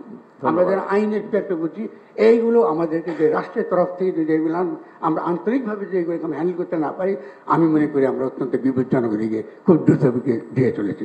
আমি অত্যন্ত দুঃখিত, আমি অত্যন্ত আবেগের সঙ্গে কথা বলেছি, এবং যেহেতু আমরা লড়ছি, রাস্তায় রয়েছে, এই জন্য আমার মধ্যে আবেগটা থাকবে, এটা অত্যন্ত স্বাভাবিক। আমি সবাইকে আবার ধন্যবাদ জানাচ্ছি আমার পক্ষ থেকে, আপনারা সকলে সালাম জানাই। সবাইকে অনেক ধন্যবাদ। আমি খুব দুঃখিত, আমার গলাটা ভালো নেই। আমি ডেঙ্গু রোগ থেকে মুক্ত হয়ে আজকে প্রথম বের হলাম, এই জন্য আমার গলাটা ভালো নেই। দয়া করে পরিচয়টা দিয়ে নেবেন। আমি ভিক্ষু সুনন্দ প্রিয়, সাধারণ সম্পাদক বাংলাদেশ বুদ্ধিস্ট ফেডারেশন এবং উপাধ্যক্ষ আন্তর্জাতিক বৌদ্ধ বিহার। আমার এটা মনে হয় দ্বিতীয়বার মাননীয় প্রধান উপদেষ্টার সাথে বৈঠকের সৌভাগ্য হলো উনি দায়িত্ব নেওয়ার পরে। আমি বৌদ্ধ সম্প্রদায়ের পক্ষ থেকে ওনার দীর্ঘায়ু কামনা করছি, সুস্বাস্থ্য কামনা করছি, উনি যাতে দেশের যে দায়িত্ব নিয়েছেন সফলভাবে সমাপ্ত করতে পারেন, এটাই আমার প্রথম। আর দ্বিতীয়ত কথা হচ্ছে, বিশেষ করে আমি রামুর সন্তান, আপনারা জানেন 2012 সালে এক রাতে আমার 23টা বৌদ্ধবিহার জ্বালিয়ে দেওয়া হয়েছিল, অনেক ঘরবাড়ি জ্বালিয়ে দেওয়া হয়েছিল, কিন্তু আমরা বৌদ্ধবিহারগুলো পেয়েছি কিন্তু বিচার পাইনি। অর্থাৎ প্রলেপ দেওয়া হয়েছে, তার ক্ষত কিন্তু শুকায়নি। আমরা এরকম কোনো কিছু কামনা করি না। ছোট ছোট ঘটনা বিভিন্ন জায়গায় ঘটছে, সংখ্যালঘুদের এটা অস্বীকার করার উপায় নেই। যেমন আমাদের পার্বত্য চট্টগ্রামে আমাদের মাননীয় প্রধান উপদেষ্টা দায়িত্ব নেওয়ার পরে খাগড়াছড়িতে এবং রাঙ্গামাটিতে দুবার ঘটনা ঘটেছে, অনেকের ঘর বাড়ি জ্বালিয়ে দেওয়া হয়েছে, দোকানপাট জ্বালিয়ে দেওয়া হয়েছে। এই যে কত তৈরি হয়েছে, এটা কিন্তু এখনো শুকায় নাই। তারা কঠিন চিবর দান বর্জন করেছে পার্বত্য বৌদ্ধ। আমরা এত বলার পরেও তারা করতে পারে না, সাহস করেনি। আপনারা জানেন রাঙ্গামাটি রাজবন বিহারে 3-4 লক্ষ মানুষের সমাবেশ হয় কঠিন চিবর দানে। এবছর তারা উপাসক উপাসিকের কান্না করেছে মানে কঠিন চিবর দান থেকে। তো বিশেষ করে এই ধরনের যাতে কোনো ঘটনা না ঘটে, আমি আমাদের মাননীয় প্রধান উপদেষ্টার কাছে অনুরোধ করব। বিশেষ করে আমরা যারা প্লেন বৌদ্ধ প্লেনে আছে, আমরা খুব সুন্দর করে করেছি, আমাদের মধ্যে সমস্যা হয়নি। আমরা প্রশাসনের সহযোগিতা পেয়েছি, আর্মির সহযোগিতা পেয়েছি। আমাদের প্রফেসর ডক্টর সুকুমার বড়ুয়া ছিল, আমরা আর্মি চিফের সাথেও দেখা করেছি, সর্বোচ্চ সহযোগিতা পেয়েছি। আমরা আজকে যারা এখানে এসেছি সকল ধর্মের মানুষ, আমরা এদেশে মিলেমিশে থাকবো। আমাদের যারা হুজুরের আছে আপনাদের প্রতি একটু বিনীত অনুরোধ, আপনারা যারা ওয়াজ করেন, বয়ান করেন, একটু শান্তি সম্প্রীতির কথাগুলো একটু বেশি করে বলবেন, কারণ শান্তি সম্প্রীতি ছাড়া কেউ সুখে থাকতে পারবেন না এদেশে। এদেশকে যদি আমরা সুন্দর বিশ্ব দরবারে তুলে ধরতে চাই, এটা শান্তি সম্প্রীতি সংহতি সকল সম্প্রদায়ের মধ্যে এটা প্রীতিবন্ধনটা এটা অটুট দৃঢ় রাখতে হবে। আমরা এমন একজন মানুষ পেয়েছি, উনি বিশ্বের নোবেল জয়ী, এরকম সৌভাগ্য আর আমাদের হবে কিনা জানি না। বিশেষ করে আমরা চট্টগ্রামবাসী, আমরা যারা বৌদ্ধরা আছি, আমরা 90% চট্টগ্রামের। আমরা স্বাভাবিকভাবেই ওনার প্রতি আমরা মানে আমাদের একটা আলাদা সফট কর্নার, একজন বিশ্বজয়ী মানুষ আমরা পেয়েছি, শান্তির দূত এদেশে। উনি যতদিন আছেন যাতে আমাদের দেশটা সমুন্নত থাকে এবং ঐক্য সংহতির বিষয়ে কোনো কম্প্রোমাইজ নাই। সোজা কথা, আমরা এদেশে সন্তান, আমরা এদেশে জন্মগ্রহণ করেছি।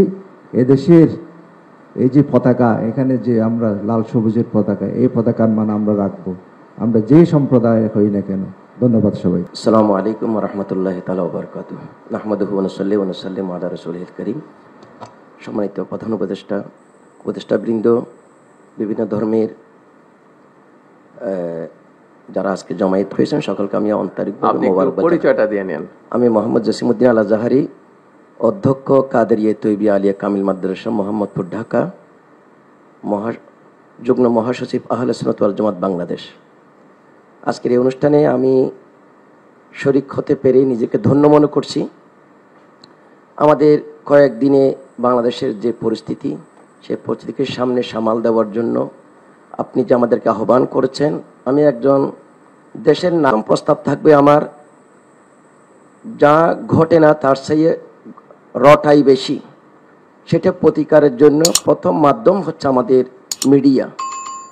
সেই মিডিয়া সব সময় আমাদের দেশে, আমরা স্বাধীন দেশে এইভাবে মিডিয়া যখন যেভাবে সে গুজব রটায়, আমি সে আপনার মাধ্যমে চাই প্রথম গুজবটা বন্ধ হোক, 1 নম্বর। দ্বিতীয় হচ্ছে আমাদের সম্প্রীতির এই দেশ, 12 আউলিয়ার দেশ, 360 আউলিয়ার দেশ। এটা মুসলমান, হিন্দু, বৌদ্ধ, খ্রিস্টান সকলের সম্প্রীতির একটা দেশ, যে দেশ আল্লাহর ওলিরা এই দেশে আদর্শ দিয়ে, মহাব্বত দিয়ে, প্রেম দিয়ে, ভালোবাসা দিয়ে আমাদের মধ্যে একটা সুন্দর সৌহার্দ্যপূর্ণ দেশ আমাদেরকে উপহার করা হয়। আমার মনে হয় অনেকাংশে লাঘব হবে আমাদের এই গুজবটা এবং অন্যায় করাটা। তৃতীয় প্রস্তাব আমার প্রস্তাব যে আমাদের বিশেষ করে আমরা যারা মাদ্রাসা লাইনে বা বিভিন্ন ধর্মের বড় পদে থাকি, আমাদেরও সাধারণ পাবলিকদেরকে ধর্মে কাউকে উৎসাহিত করে না। পৃথিবীর যত ধর্ম আছে প্রত্যেক ধর্মের নীতি হচ্ছে মানব প্রেম, ভালোবাসা। ইরহামু মান ফিল আরদি ইয়ারহামুকুম মান ফিস সামা। আল্লাহর হাবিব বলেছেন, তোমরা জমিনে যারা থাকে তাদেরকে ভালোবাসো, আকাশের ফেরেশতারা তোমাদেরকে ভালোবাসবে। সেই অমীয় বানিয়ে নিয়ে আমরা যদি এগিয়ে যাই, আমার পার্শ্ববর্তী একজন হিন্দু থাকেন, আমি তার উপর আঘাত করব কেন? আমার পার্শ্ববর্তী খ্রিস্টান আছে, তাকে আঘাত করব কেন? সেইভাবে যদি আমরা আলেম ওলামা আমাদের নসিহতে, মসজিদে, আমরা আমাদের মন্দিরে আমরা মানুষকে যদি বুঝাই, আশা রাখি আমাদের এইভাবে ছোট ঘটনাকে কেন্দ্র করে বড় থেকে একটা দেশে আমাদের বিরুদ্ধে প্রভাকাণ্ডা ছড়াবে, এটা হতে পারে না। আমি আশ্বস্ত করছি আপনাকে, আমরা যারা আহলে সুন্নাত ওয়াল জামাত, আমরা আপনার ডাকে যে কোনো সময় সাড়া দেব। দেশ রক্ষার্থে, দেশের শান্তি এবং সম্প্রীতি রক্ষার্থে যা যা করণীয় আপনাদের মাধ্যমে যদি আমাদেরকে অনুরোধ বলেন, আমরা আপনার পাশে থাকবো। ধন্যবাদ। এই প্রত্যাশা রেখে শেষ করছি। আমার নাম ফিলিপ গাইন। আর ফিলিপ, খুব সংক্ষেপে, এই জন্য যে আমাদের এই 30 মিনিটের মধ্যে শেষ করতে হবে সভা, কারণ এরপরে আরেকটা প্রোগ্রাম আছে। খুব সংক্ষেপেই বলবো, সেটা হচ্ছে আমি কোনো আপনার ধর্মীয় নেতা নই বা কোনো রাজনৈতিক নেতা নই। আমি একজন মাঠকর্মী, গবেষণা কাজ করি, পার্ট টাইম শিক্ষকতাও করি, বিশ্ববিদ্যালয়ে কমিউনিকেশনসের শিক্ষকতা করি। তো আমি 2:30টার সময় ফোন পেয়েছি, এখানে 3:30টার মধ্যে উপস্থিত হয়েছি একটা বিষয় বলার জন্য, যে আমি মূলত পরিবেশ নিয়ে কাজ করি, গবেষণা করি এবং মানবাধিকার নিয়েও কাজ করি। সেখানে বিশেষ করে আমরা একটা সেন্টার করেছি গত 30 বছর ধরে কাজ করতে করতে প্রান্তিক মানুষদের নিয়ে। তো যখন আমন্ত্রণ পেলাম তখন ভাবলাম যে হয়তো 2-1টা কথা বলতে পারবো। আমরা 30 নভেম্বর একটা বড় ধরনের অনুষ্ঠান করেছি, সারাদিন ব্যাপী কর্মশালা। সেখানে প্রফেসর রেহমান সোবহান উপস্থিত ছিলেন এবং উনি শুনলেন, ওনার সাথে বেশ কয়েকদিন ধরে আলাপ হচ্ছে। বলল যে ফিলিপ, তুমি এই যে যাদের নিয়ে কাজ করো, হরিজন, ঋষি, যারা শুকর চড়ায়, কায়পুত্র, বেদে, ক্ষুদ্র জাতিসত্তার মানুষ, এদের প্রতি যে বৈষম্য হচ্ছে, তুমি কি সেটা বলতে পারছো? তোমার কথা কি কেউ শুনছে? তাই বলে আমরা চেষ্টা করছি। আমরা যে সহিংসতা দেখি, সংঘর্ষ দেখি, একটা হচ্ছে প্রত্যক্ষ, এবং প্রত্যক্ষ সহিংসতার পেছনে তো পরোক্ষ অনেক সহিংসতা কাজ করে। এই যে ছাত্র সমাজ যে আন্দোলন করেছে, তারা প্রথমে কোটা বিরোধী আন্দোলন করেছেন, কিন্তু পরে দেখা গেল আসলে বিষয়টা তো বৈষম্যের বিষয়। তারা বৈষম্যের অবসান চান এবং ওনারা জয়ী হয়েছেন। যদি জয়ী না হতেন তাহলে এত যে এই বৈষম্যের বিরুদ্ধে গিয়ে যে আন্দোলন হয়েছে, তাতে যত রকমের সহিংস ঘটনা ঘটেছে, তাদের অবস্থা কি হতো?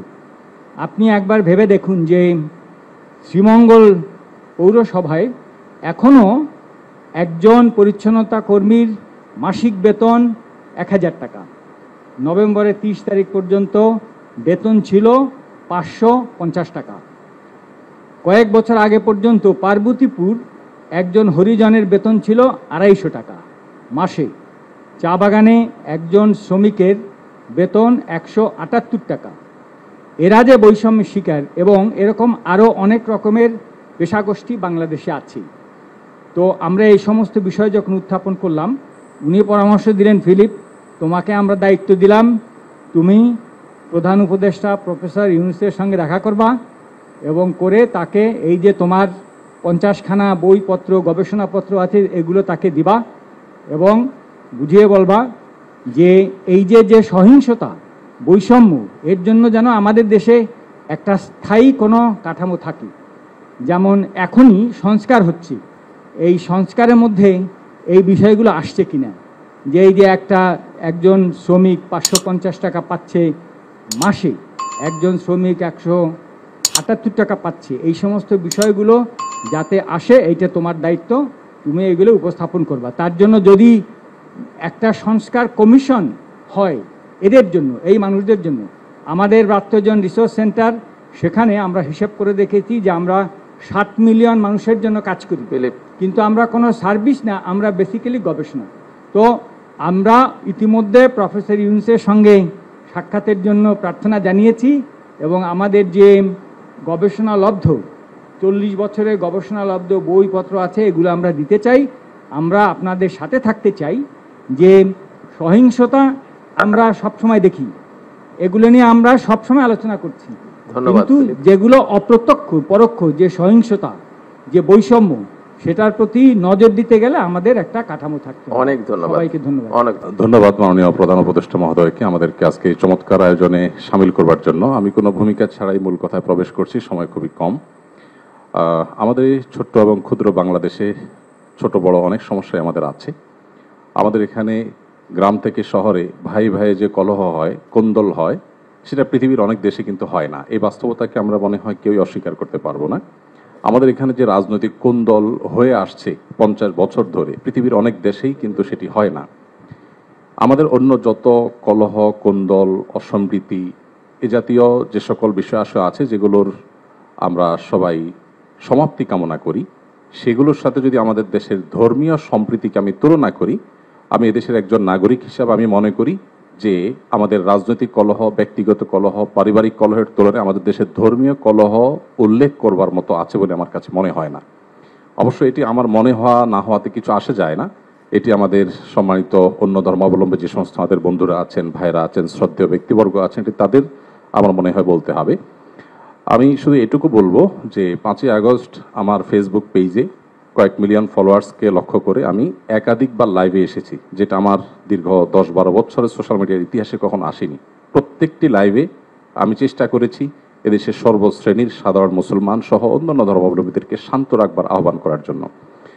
চট্টগ্রামে যখন আইনজীবী আলিফ হত্যাকাণ্ড ঘটলো, সাথে সাথে আমি আমার দায়িত্ব থেকে নিজে এবং অন্যান্য আলেম ওলামাদের সাথে কথা বলেছি। আমি যতটুকু জানি এখানে অনেক সিনিয়র ব্যক্তিবর্গ আছেন, ওলামা ইকরাম আছেন। এদেশে ওলামা ইকরাম সবসময় সম্প্রীতি এবং শান্তি বজায় রাখার জন্য তারা কাজ করে চলেছেন এবং আমার জানা মতে ওলামা ইকরাম রিনাউন্ড কোনো আলেম কখনো অন্য ধর্মাবলম্বীদের কোনো প্রকার শান্তি বিঘ্ন সৃষ্টি করার মতো কোনো কাজ, কোনো আহ্বান, কোনো উদ্যোগ তারা কখনো নিয়েছেন বলে আমার জানা নেই। পৃথিবীর অনেক দেশে যারা আমাদেরকে সকাল বিকাল নসিহত করেন, আমি তাদের প্রতি শ্রদ্ধা রেখে বলছি, সেখানে যেরকম আমরা দেখি দলে দলে মানুষ গিয়ে বিভিন্ন ধর্মাবলম্বীদের উপাসনালয়ে হামলা করে, আমাদের দেশে বিচ্ছিন্ন ঘটনা ঘটে না আমি তা বলবো না, তবে রিনাউন্ড ওলামা ইকরাম অত্যন্ত দায়িত্বশীল এবং দায়িত্বশীলতার পরিচয় তারা দিয়ে থাকেন। আমার মনে হয় এই জিনিসটা আমাদের অব্যাহত গতিতে এগিয়ে নিয়ে যেতে হবে। আমি আমাদের অন্য ধর্মাবলম্বী যে বন্ধুরা আছেন, ভাইরা আছেন, তাদেরকে বলবো প্রপাগান্ডায় আমরা যেন কোনোভাবে কান না দেই।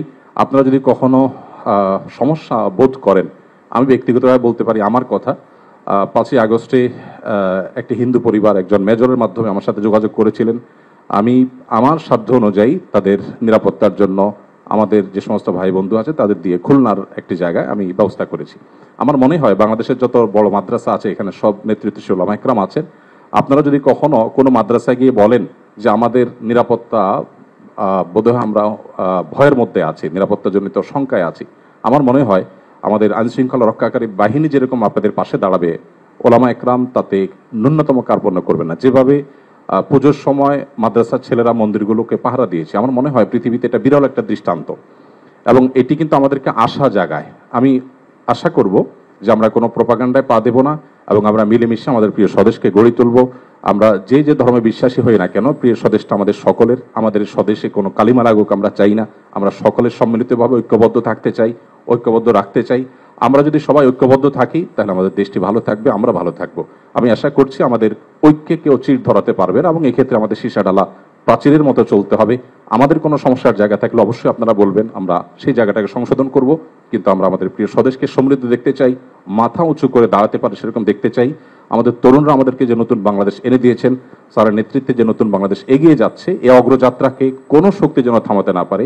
আমার মনে হয় ধর্ম বর্ণ নির্বিশেষে আমাদের প্রত্যেকেরই ঐক্যবদ্ধ থাকার, ঐক্যের শপথ নেওয়ার সময় এখন সবচেয়ে গুরুত্বপূর্ণ।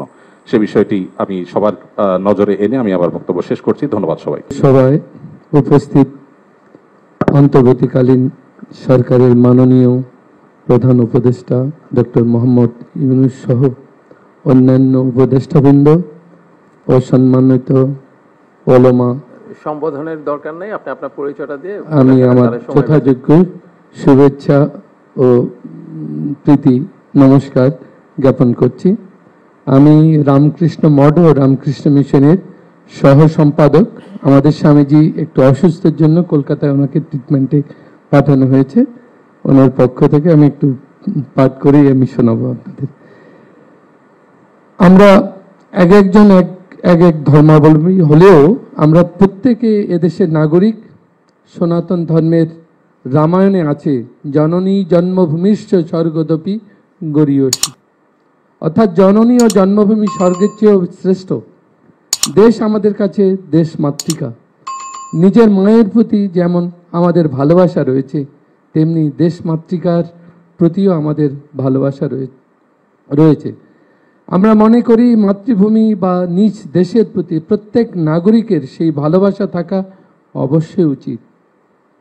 সে সাথে এ ভালোবাসাকে হৃদয়ে লালন করে মানবিক মূল্যবোধ ও সম্প্রীতির ভাব বজায় রেখে দেশ ও জাতির শান্তি ও উন্নয়নে যথাসাধ্য নিয়োজিত হওয়া প্রত্যেক নাগরিকের পবিত্র দায়িত্ব ও কর্তব্য বলে আমরা মনে করি। রামকৃষ্ণ মঠ ও রামকৃষ্ণ মিশন মানবিক মূল্যবোধ ও সম্প্রীতির আদর্শ শুধু লালনই করে না, কাজেও সে আদর্শ বাস্তবায়ন করার চেষ্টা করে। রামকৃষ্ণের প্রদর্শিত যত মত তত পথ, এ আদর্শকে হৃদয়ে ধারণ করে রামকৃষ্ণ মঠ ও রামকৃষ্ণ মিশন বাংলাদেশের ঢাকা কেন্দ্রসহ অন্যান্য শাখা কেন্দ্রে সনাতন ধর্মের অনুষ্ঠান ছাড়াও অন্য ধর্মের বিশেষ পর্বসমূহ যেমন ঈদে মিলাদুন্নবী, ক্রিসমাস, ঈদ ও বুদ্ধ পূর্ণিমা সকলের আন্তরিক সহযোগিতায় যথাসাধ্য মর্যাদায় পালন করে থাকে। সারা বিশ্বে মানুষ রামকৃষ্ণ মঠ ও রামকৃষ্ণ মিশনের এ উদার ও সম্প্রীতির ভাবাদর্শ ও এর প্রায়োগিক বিষয়টি বিশেষভাবে প্রত্যক্ষ অনুধাবন করে থাকেন। রামকৃষ্ণ মঠ ও রামকৃষ্ণ মিশনের সম্প্রীতির ও ভাবাদর্শ ও তদনুরূপ কাজ বিশ্বের চিন্তাশীল ব্যক্তিসহ সাধারণ মানুষের কাছে বিশেষভাবে সমাদৃত।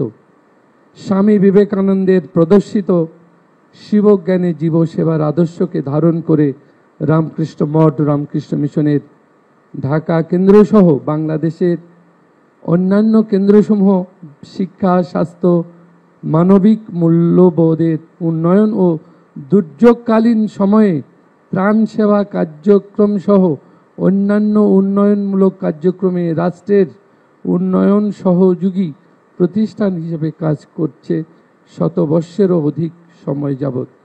উল্লেখ্য, এ কার্যকর্মসমূহ পরিচালিত হয় জাতি ধর্ম নির্বিশেষে সকলের জন্য। সম্প্রতি অনুষ্ঠিত শ্রী শ্রী দুর্গাপূজায় দেশের অন্তর্বর্তীকালীন সরকার, সেনাবাহিনী সহ আইন শৃঙ্খলা রক্ষাকারী বাহিনীর সর্বাত্মক সহযোগিতা আমরা কৃতজ্ঞ চিত্তে স্মরণ করি। আমরা মনে করি মানুষের অন্তরের ভাবই তাকে তদনুরূপ কাজে প্রেরিত করে। আমরা যদি অন্তরে সম্প্রীতির ভাব লালন করি, আমাদের কাজেও তারই প্রতিফলন হবে। সম্প্রীতির ভাবকে সকলের মধ্যে ছড়িয়ে দেওয়ার জন্য স্বামী বিবেকানন্দ আমাদের এক যুগোপযোগী আদর্শ দিয়ে গেছেন, 1893 সালের চিকাগো ধর্ম সম্মেলনে। সেটি হচ্ছে বিবাদ নয় সহায়তা, বিনাশ নয় পরস্পরের ভাব গ্রহণ, মতবিরোধ নয় সমন্বয় ও শান্তি। আমরা যদি সহানুভূতির সাথে পরস্পরের সমস্যাসমূহ পর্যালোচনা ও বিবেচনা করি এবং সমন্বয় ও সহায়তার দৃষ্টিভঙ্গি দিয়ে সমস্যা সমাধানের চেষ্টা করি, তবে যে কোনো সংকট মোকাবেলা সহজতর হয়। এতে শান্তি বজায় থাকে। দেশের শান্তি, সম্প্রীতি ও উন্নয়নের লক্ষ্যে অন্তর্বর্তীকালীন সরকারের উদ্যোগে পারস্পরিক ভাব বিনিময়ের যে বিষয়টি আজকের এই আলোচনা অনুষ্ঠানের মাধ্যমে প্রকাশিত হয়েছে, সেই জন্য অন্তর্বর্তীকালীন সরকারের মাননীয় প্রধান উপদেষ্টা, অন্যান্য উপদেষ্টা সহ সংশ্লিষ্ট সকলকে আমাদের আন্তরিক ধন্যবাদ জ্ঞাপন করি। ধন্যবাদ। যুগ যুগ ধরে দেশের অসাম্প্রদায়িক যে ঐতিহ্যের ধারাবাহিকতা বজায় থাকুক, দেশের শান্তি ও উন্নয়ন ত্বরান্বিত হোক, এ আমাদের প্রত্যাশা। সকলকে নমস্কার, ধন্যবাদ। আসসালামু আলাইকুম। সংক্ষেপে 2 মিনিট 3 মিনিট, কারণ প্রায় শেষের দিকে চলে আসছে তো। আলহামদুলিল্লাহ ওয়াহদা ওয়াসসালাতু ওয়াসসালামু আলা মান লা নাবিয়্যা বা'দা। আমি আব্দুল্লাহ বিন আব্দুর রাজ্জাক। প্রায় 3 কোটি 3.5 কোটি যে জনগণ আছে তাদেরই একজন প্রতিনিধি বলতে পারেন। তো এই মোটামুটি সংক্ষিপ্ত পরিচয়। আমার কথা হচ্ছে, আজকে যে বিষয়টি নিয়ে এখানে আমরা আলোচনায় বসেছি, এটির যদি আমরা মূলে হাত না দিই, আসল জায়গায় যদি হাত না দিই, তাহলে এটিকে সমাধান করা সম্ভব নয়। বাংলাদেশে যে সকল ধর্মের মধ্যে সম্প্রীতি বিরাজ করে, তার সবচেয়ে বড় উদাহরণ হচ্ছে সাইফুল ইসলাম আলিফ হত্যার পরও বাংলাদেশে কোথাও কোনো প্রকার দুর্ঘটনা সংঘটিত হয়নি এবং সকল আলেমওলামা নিজ নিজ জায়গা থেকে, আমি আমার জায়গা থেকে, সকল জ্ঞানীগুণী আলেমওলামা নিজ জায়গা থেকে ফেসবুকে বক্তব্যে সবাইকে শান্ত থাকার আহ্বান করেছে। সুতরাং আমাদের দেশে সাম্প্রদায়িক সম্প্রীতি আছে, কথা শতভাগ সত্য। তারপরও আমাদেরকে বসতে হচ্ছে কেন?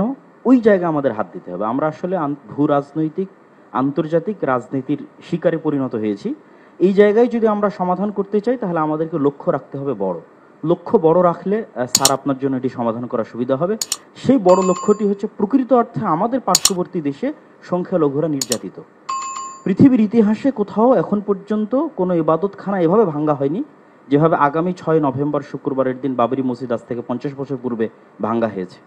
পুলিশ হেফাজতে যেভাবে মুসলিমদের হত্যা করা হয়েছে, মুসলিম এমপিকে, রানিং এমপিকে, এভাবে কোথাও হয়নি।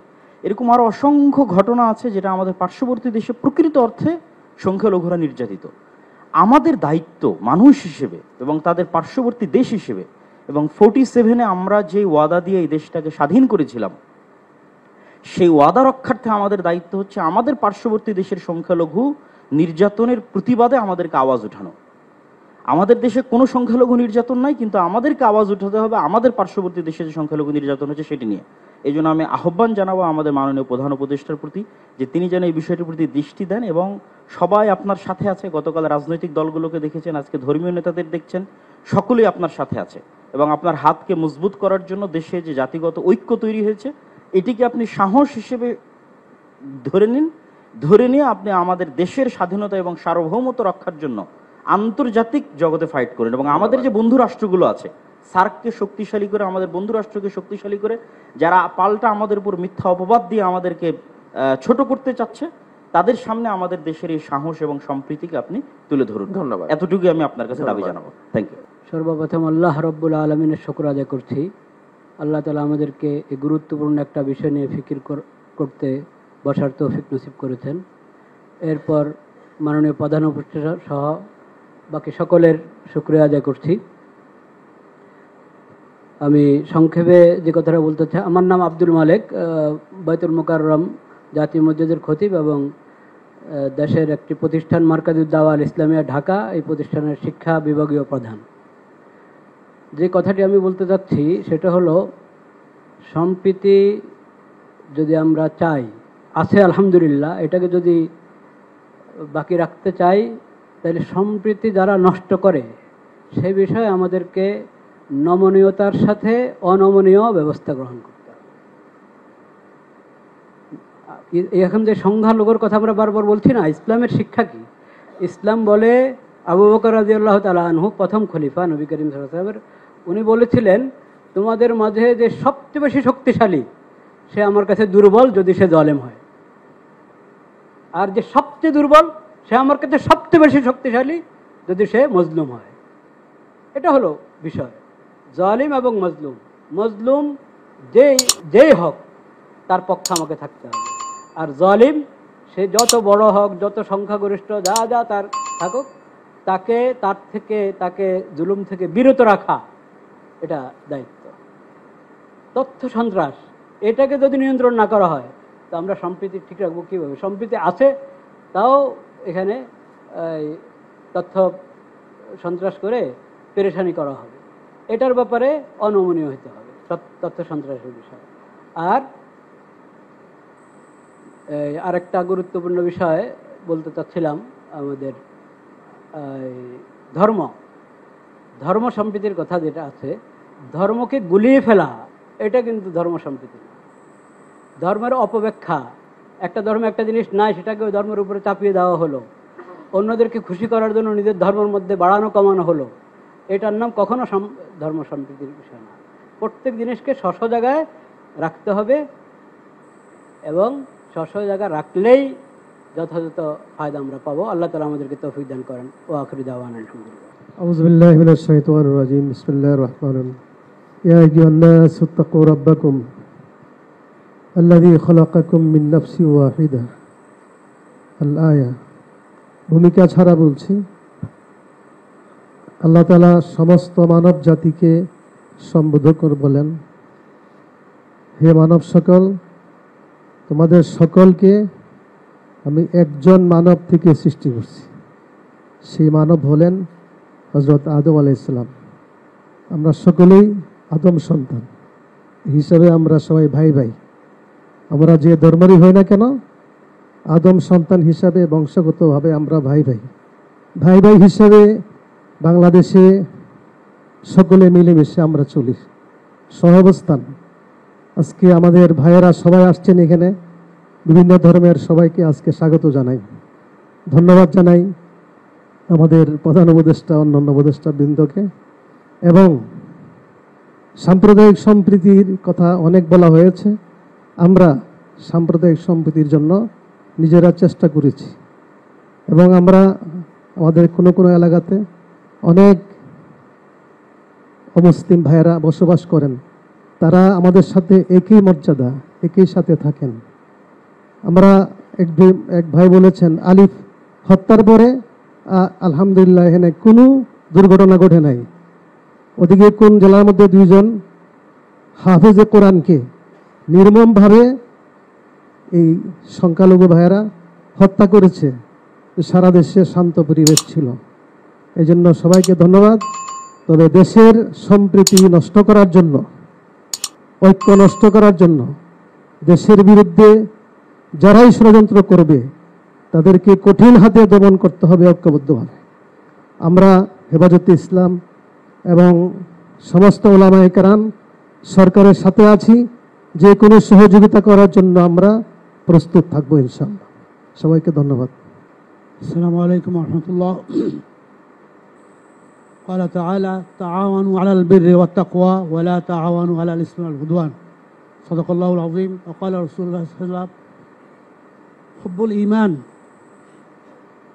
الوطن حب الإيمان. صدق رسول الله صلى الله عليه وسلم. আজকের এই মহতী অনুষ্ঠানে যে বাংলাদেশের সমস্ত ধর্মীয় নেতারা, গুরুরা এবং আমাদের ওলামায়ে কেরাম, এদেশে 92% মুসলমান বসবাস করে এবং 6 থেকে 7% হিন্দু সম্প্রদায় বসবাস করে, বৌদ্ধ খ্রিস্টানরা বাকিরা। এখানে যে ইসলামের শিক্ষা, হুব্বুল ওয়াতন মিনাল ঈমান, এই হাদিস স্পষ্ট ঘোষণা করতে যে আমার দেশ, আমার মাটি, আমার জন্মভূমি, এটাকে ভালোবাসা ঈমানের অঙ্গ।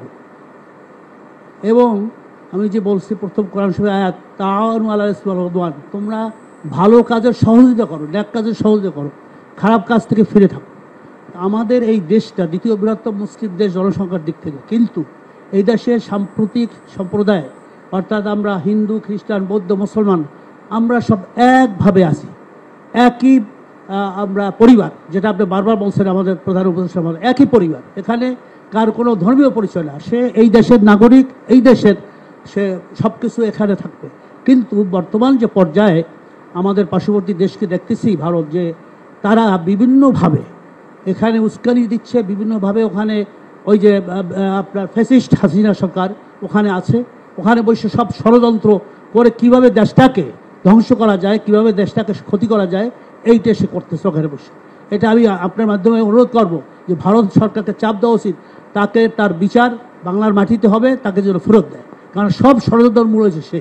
এখানে কোনো আমার হিন্দু খ্রিস্টান বৌদ্ধ ভাইরা সবাই বলতেছেন এখানে কোনো নির্যাতন হচ্ছে না, কোনো কিছু হচ্ছে না, কিন্তু মিডিয়াগুলো ভারতের অন্যান্য তারা আমাদের একটা মিথ্যা প্রচার করে, মিথ্যা, সম্পূর্ণ মিথ্যা, সেখানে আমাদের বিব্রত করতেছে। আমরা সবাই এক, যেটা আমার পূর্ববর্তী ভাইরা বলছে যে আপনার দুর্গাপূজার সময় আমাদের ছাত্ররা, মাদ্রাসা ছাত্র, তারা সব জায়গায় পাহারা দিচ্ছে। এমনকি যে আপনি জানেন যে আমাদের চরবনি ইউনিয়ন বিশাল ইউনিয়ন, আমরা সেখানে মণ্ডপ করে দিছি। হিন্দুরা সবাই বলছে যে তারা যে চরবনায় কোনো আমাদের আইন শৃঙ্খলা রক্ষা দরকার নাই, এখানে পুলিশ দরকার নাই, আনসার দরকার নাই, বিডিআর দরকার নাই, কেন মানে এখানে চরবনায় হুজুরাই আমাদের জন্য হয়েছে। সেহেতু আমি আশা করি আমাদের উপদেষ্টা আছেন, প্রধান উপদেষ্টা এখানে আছেন, এই ব্যাপারে কঠোর ভূমিকা লাগে আন্তর্জাতিকভাবে, জাতিসংঘে, সব জায়গায়। এই যে ভারত আমাদেরকে অসুস্থিতে রাখছে, এটাকে আপনি যথাযথভাবে ব্যবস্থা নেবেন, কারণ আপনি আন্তর্জাতিক মানের সব জায়গায় গ্রহণযোগ্যতা আছে, আপনি শান্তিতে নোবেল পুরস্কার পেয়েছেন, এটা আমাদের গর্ব। আপনিই পারবেন ইনশাল্লাহ, আপনার নেতৃত্বে এদেশে শান্তি, সুখ এবং আগামী দিন যাতে এই দেশে আমরা সবাই একসাথে মিলে একই মায়ের ছায়ার তলায় একই মাটিতে থাকতে পারে। সমস্ত নিবেদন থেকে আল্লাহ আমাদের হেফাজত করুন। আসসালামু আলাইকুম। বলছি মাননীয় প্রধান উপদেষ্টা, আপনাকে আমরা ধন্যবাদ, কৃতজ্ঞতা জানাচ্ছি। আমার নাম স্বপন বড়ুয়া চৌধুরী, আমি শতাব্দী প্রাচীন বাংলাদেশ বৌদ্ধ সমিতির ঢাকা অঞ্চলের সাধারণ সম্পাদক। সময় সংকীর্ণ, শুধু এইটুকু বলছি আপনাদের সবাইকে, আমরা যারা বৌদ্ধরা আছি, বিশেষ করে সমতলে চট্টগ্রাম, কুমিল্লা, কক্সবাজার, রামুসহ এখন যারা আছি, আমরা খুব ভালো আছি। আমাদের সাথে কারো কোনো সংঘাত হয় না, কারো কেউ আমাদের কোনো অমঙ্গলের চিন্তা করে না। আমরা সবসময় চাই যে আমাদের দ্বারা যেন কারো কোনো ক্ষতিও না হয়। নিজে যদি আমি ঠিক থাকি, কাজেই অন্য একটা কিছু কাউ আমাকে আঘাত করবে, সেরকম আমরা অন্তপক্ষে সমতলের বৌদ্ধরা সেদের চিন্তা করি না। তো আমরা খুব ভালো আছি এবং এভাবেই যেন সামনে থাকতে পারি, সেটাই আমরা কামনা করছি। ধন্যবাদ। অনেক ধন্যবাদ। আমি খালি পরিচয় দিব। আমার নাম জনসন উমরি, গারো কামাল পুরোহিত। আমরা অনেক কথাই বলেছি, সবাই বলেছি, আর সমস্যাগুলো আমরা জানি। সবাই যে কথাগুলো বললো, কিন্তু একটা কথা কেউ বলে নাই, আমি এটা বলতে চাই। আমরা আজকে এখানে যারা উপস্থিত হয়েছি, আমরা নিজ নিজ ধর্মে, নিজ নিজ মন্দিরে, মসজিদে গিয়ে আমরা আমাদের সৃষ্টিকর্তার কাছে প্রার্থনা করব। যারা এই কাজ করে তারা যেন মন ফিরায়, যেন তারা আমাদের মতো ভালো হতে পারে, এবং আমাদের এই অন্তর্বর্তী সরকারকে যেন সৃষ্টিকর্তা সাহায্য দান করেন, যেন সুন্দরভাবে তারা যেন রাষ্ট্র পরিচালনা করতে পারে। সবাইকে ধন্যবাদ। আলহামদুলিল্লাহ ওয়াকাফা ওয়া সালামুন আলা ইবাদিহিল্লাযীনা ইসতাফা মা বা'দ। আলহামদুলিল্লাহ, প্রধান উপদেষ্টা, অন্যান্য উপদেষ্টা এবং উপস্থিত সকলকে আন্তরিক মোবারকবাদ। আমি খুব লম্বা কথা বলবো না, দুই তিনটা কথা। এক নম্বর কথা হইল যে আমরা ছোট থেকে একেবারে বাংলাদেশের স্বাধীনতার পর থেকে এই পর্যন্ত যা দেখছি, আমাদের দেশে ধর্মীয় সম্প্রীতির মধ্যে কোনো বড় ধরনের কোনো সমস্যা আছে এটা আমরা কখনো দেখিনি। যতটুকু আমরা বারবারই উপলব্ধি করেছি বিভিন্ন সময় বিভিন্ন কারণে, এটাকে সামনে এনে এর পিছনে অন্য কিছু উদ্দেশ্য থাকে, সেই উদ্দেশ্য সাধনেই এই বিষয়টাকে সামনে আনা হয়।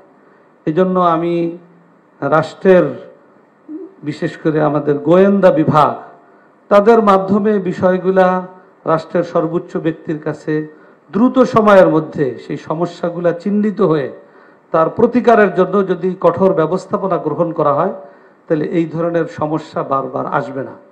দ্বিতীয় বিষয়, ওই কর্নার থেকে মৌলানা সাহেব যে কথাটা বলেছেন যে আমাদের পার্শ্ববর্তী রাষ্ট্রে আমাদের সংখ্যালঘু মুসলমান ভাই বোনদের উপরে অব্যাহতভাবে যে ধরনের অত্যাচার, অবিচার, জুলুম চলছে, এই ব্যাপারে আমরা একজন নাগরিক হিসেবে, মানুষ হিসাবে তাদের জন্য যেভাবে সোচ্চার হওয়া দরকার, আমাদের এই ক্ষেত্রে দুর্বলতা আছে। যখন মানুষ নিজ দায়িত্বের ব্যাপারে অসচেতন হয়, তখন অন্যরা তার উপরে চেপে বসে। এজন্য আমি এই বিষয়টার প্রতিও বিশেষভাবে দৃষ্টি আকর্ষণ করব। সেই সাথে বর্তমান সারা দুনিয়াতে মিডিয়া, তথ্য এর মধ্য দিয়ে মানুষকে অনেক প্রভাবিত করে। অতএব বিভিন্ন মিডিয়ায় যে নেতিবাচক বিভিন্ন সংবাদ আসছে, রাষ্ট্রীয়ভাবে যদি যথাযথ গুরুত্বের সাথে এই বিষয়টার প্রতি নজর দেওয়া হয়, আমাদের জাতীয় মিডিয়া এবং আন্তর্জাতিক মিডিয়ার সামনে আমাদের দেশের বাস্তব চিত্র যদি যথাযথভাবে তুলে ধরার চেষ্টা করা হয়, তাহলে ইনশাআল্লাহ এটা অনেকটা আমরা কাটিয়ে উঠতে পারবো। আর সর্বোপরি দেশের জন্য, দেশের স্বাধীনতা, সার্বভৌমত্ব রক্ষায় এবং দেশের মধ্যে যে সাম্প্রদায়িক সম্প্রীতি বাস্তবে আছে, এটা যেন কোনো ষড়যন্ত্রের মাধ্যমে বিনষ্ট না হতে পারে, এটার জন্য আমরা ঐক্যবদ্ধ ছিলাম, ইনশাআল্লাহ ঐক্যবদ্ধ আছি, ঐক্যবদ্ধ থাকবো। সরকারের যে কোনো এই জাতীয় পদক্ষেপে এদেশের সকল মানুষ ইনশাআল্লাহ ঐক্যবদ্ধ থাকবে। সকলকে ধন্যবাদ। ছোট্ট একটা ঘটনা বলবো, আমি আসলে বক্তৃতা করব না। 5ই আগস্টের পরে আমাদের ছাত্র শিক্ষকরা অমুসলিমদের উপাসনালয়গুলো পাহারা দিচ্ছিল। ঢাকেশ্বরী মন্দির লালবাগের ঠিক পাশে, এটা একটা ওদের কেন্দ্রীয় মন্দিরের মতো। তো একদিন সেখানে ভিজিটে গেলাম যে ছেলেরা ঠিক মতো দায়িত্ব পালন করতেছে কিনা। ভেতরে গিয়ে দেখি হিন্দু সম্প্রদায়ের লোকদের মধ্যে দুটা গ্রুপ তৈরি হয়ে মন্দিরের দুই পাশে যুদ্ধ করবে এই অবস্থায় আছে। সঙ্গে সঙ্গে ছেলেদের বললাম তোরা বাইরে থেকে পাহারা দাও। একটু পরে ওরা দুই গ্রুপ মিলে ভেতরে মারামারি করবে আর বলবে যে এই হুজুররা বাইরে থেকে এসে মারামারি করেছে। সঙ্গে সঙ্গে ওই অঞ্চলে আমাদের সেনাবাহিনীর যে দায়িত্বশীল ব্যক্তি ছিলেন তাকে বলবো আপনি আসেন, এখানে তো ভয়াবহ পরিস্থিতি। বাংলাদেশ সাম্প্রদায়িক সম্প্রীতির দেশ, ইসলাম সাম্প্রদায়িক সম্প্রীতির কথা বলে। এদেশে সাম্প্রদায়িক ঝামেলা কেন থাকবে? থাকতেই পারে না। ওনারাও বলছেন এ কথা। প্রতিদিন বাংলাদেশের 3টা-4টা এক একজন আলেম এখানে 10-20 হাজার লোকের সামনে বক্তৃতা করে। যেখানেই যাচ্ছি সংখ্যালঘু অমুসলিম ভাইদের সঙ্গে বসছি, কেউ অভিযোগ করছে না। মূলত পাবলিক টয়লেট থেকে পার্লামেন্ট পর্যন্ত সর্বত্র ফেসিবাদ প্রতিষ্ঠা করেছে পলাতক সরকার।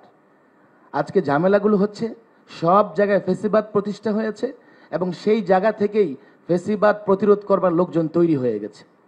এই গন্ডগোলগুলো ধর্মের কারণে নয়, ধর্মের কারণে হতেই পারে না। তারপরেও আমি বলবো আমরা সরকারকে সহযোগিতা করছি। অমুসলিম নেতৃত্ব যারা আসছেন আপনারা বলবেন, আমরা সরকারের পাশাপাশি বাংলাদেশের যেখানেই আপনারা নিরাপত্তাহীনতায় ভুগবেন আমরা আপনাদের পাশে দাঁড়াবো। শ্রদ্ধেয় উপস্থিত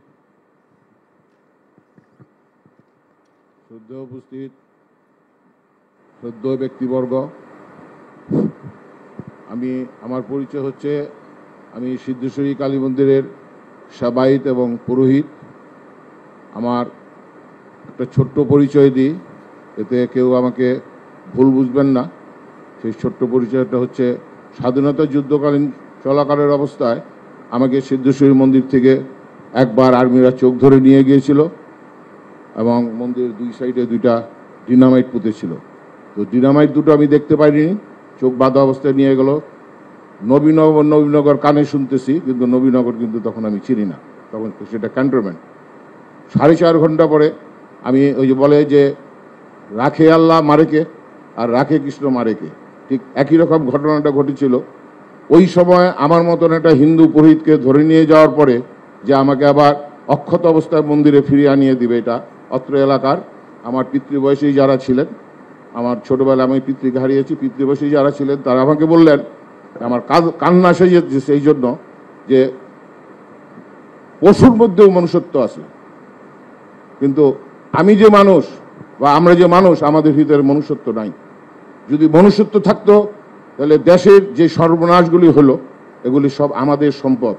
আমাদের হিন্দু মুসলিম বৌদ্ধ খ্রিস্টান প্রত্যেকের একটা বিন্দুর থেকে সেই অর্থ উপার্জনকারী সম্পদগুলোকে করা হয়েছিল, কিন্তু এরা কারা নষ্ট করলো সেটা আপনারা সবাই জানেন, আমিও জানি, আপনারা সবাই জানেন। তো আমি 9 নম্বর সেক্টরের ফ্রিডম ফাইটার ছিলাম।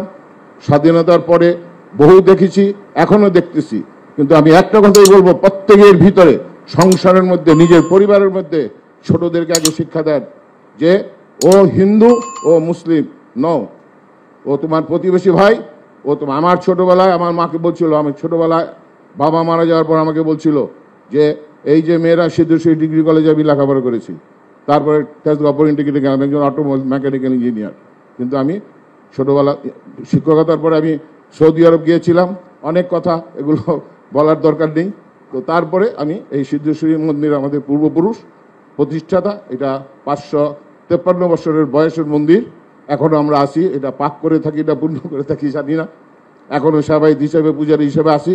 তো মা বলতো যে নিজের মার পেটের বোনের মতো দেখবে, অন্য কোনো দৃষ্টিতে দেখবে না, এবং মেয়েদেরকেও বলতো যে নিজের মার পেটের ভাইয়ের মতো দেখবে, অন্য চিন্তা করবে না। ঠিক সেই রকম চিন্তায় যদি আমরা সবাই চলি, তাহলে কখনো কোথাও কোনো ধর্মবিদ্বেষ, তিক্ততা, হিংসা, মারামারি এগুলো কিচ্ছু থাকবে না। কিন্তু আমি সবাইকে হাত জোড়ে অনুরোধ করব যে আমরা যেহেতু এই দেশে আমাদের জন্ম, এ দেশে আমাদের মৃত্যু, এটা আমার দেশ, এটা আমার মাতৃগর্ভ, এখান থেকে আমরা কোথাও যাব না, এবং সবাই মিলে এক আত্মা, এক মন, এক চিন্তায় বসবাস করব। এটি আমার কথা। আমার নাম শেখরলাল গোস্বামী। আবার বলছি, মাননীয় উপস্থিত অতিথিবৃন্দদেরকে নমস্কার এবং প্রধান উপদেষ্টাকেও নমস্কার দিয়ে আমার বক্তব্য। অনেক অনেক ধন্যবাদ আপনাকে। এখন খুবই সংক্ষেপে, কারণ স্যারের চলে যাওয়ার সময় হচ্ছে, উনাকে দেন। ধন্যবাদ মাননীয় প্রধান উপদেষ্টা মণ্ডলী, আজকের আয়োজনে উপস্থিতি। আসলে কথা সব এসে গিয়েছে এবং অনেক লম্বা কথা হয়েছে, এজন্য আমি আর লম্বা কোনো বক্তব্য বা আলোচনা করতে যাচ্ছি না। এখানে আজকে যে আয়োজন, এটা একটা ইউনিক আয়োজন, করে সন্দেহ নেই। ধর্মীয় নেতৃবৃন্দদেরকে নিয়ে জাতীয় পর্যায়ে একটা প্রতিনিধি দল যদি করা যায়, তাহলে এই বিষয়গুলো হয়তো পরবর্তীতে কিভাবে সমাধান করা যাবে এটা করা যেতে পারে। আর দেশে আমরা জানি যে আমাদের মসজিদগুলোতে জুমার খুতবা হয়, অন্যান্য ধর্মের যে সমস্ত উপাসনালয়গুলো আছে সেগুলোতে সাধারণ পাবলিকদেরকে অ্যাড্রেস করা হয়। সেক্ষেত্রে আমরা আশা করব প্রত্যেক ধর্মের যারা নেতৃবৃন্দ রয়েছেন তারা মানুষদেরকে এই অ্যাড্রেস করবেন যে আসলে ধর্মীয় সম্প্রীতি যেন সবাই বজায় রাখে, এবং এটা যেন জাতীয় পর্যায়ে আমাদের পক্ষ থেকে একটা নির্দেশনা, সরকারের পক্ষ থেকে একটা নির্দেশনা আসে। এরপরে যে বিষয়টি অত্যন্ত গুরুত্বপূর্ণ, সেটা হলো মিডিয়াগুলোতে সম্প্রীতি সংলাপ একটা ব্যবস্থা করা যেতে পারে কিনা, সেটা আমাদের একটা প্রস্তাব আছে, যাতে করে সেটা করা যেতে পারে। আর সর্বশেষ যে বিষয়টি আমি দৃষ্টি আকর্ষণ করব, সেটা হচ্ছে আসলে এই দেশে সহিংসতা, অনেকে বলেছেন আমরা অনেক সহিংসতা দেখতে পাচ্ছি বা দেখছি, সহিংসতা আমরা দেখি নাই, তবে আমরা একটা সহিংসতা দেখেছি, সেটা হচ্ছে যখন অ্যাডভোকেট সাইফুল ইসলামকে হত্যা করা হয়েছে। আমি মনে করে থাকি যে আমাদের সকলের দাবি হচ্ছে যে দ্রুত ট্রাইব্যুনালে এর জন্য বিচার হয়। অনেক ধন্যবাদ। বলতে চেয়েছিলেন।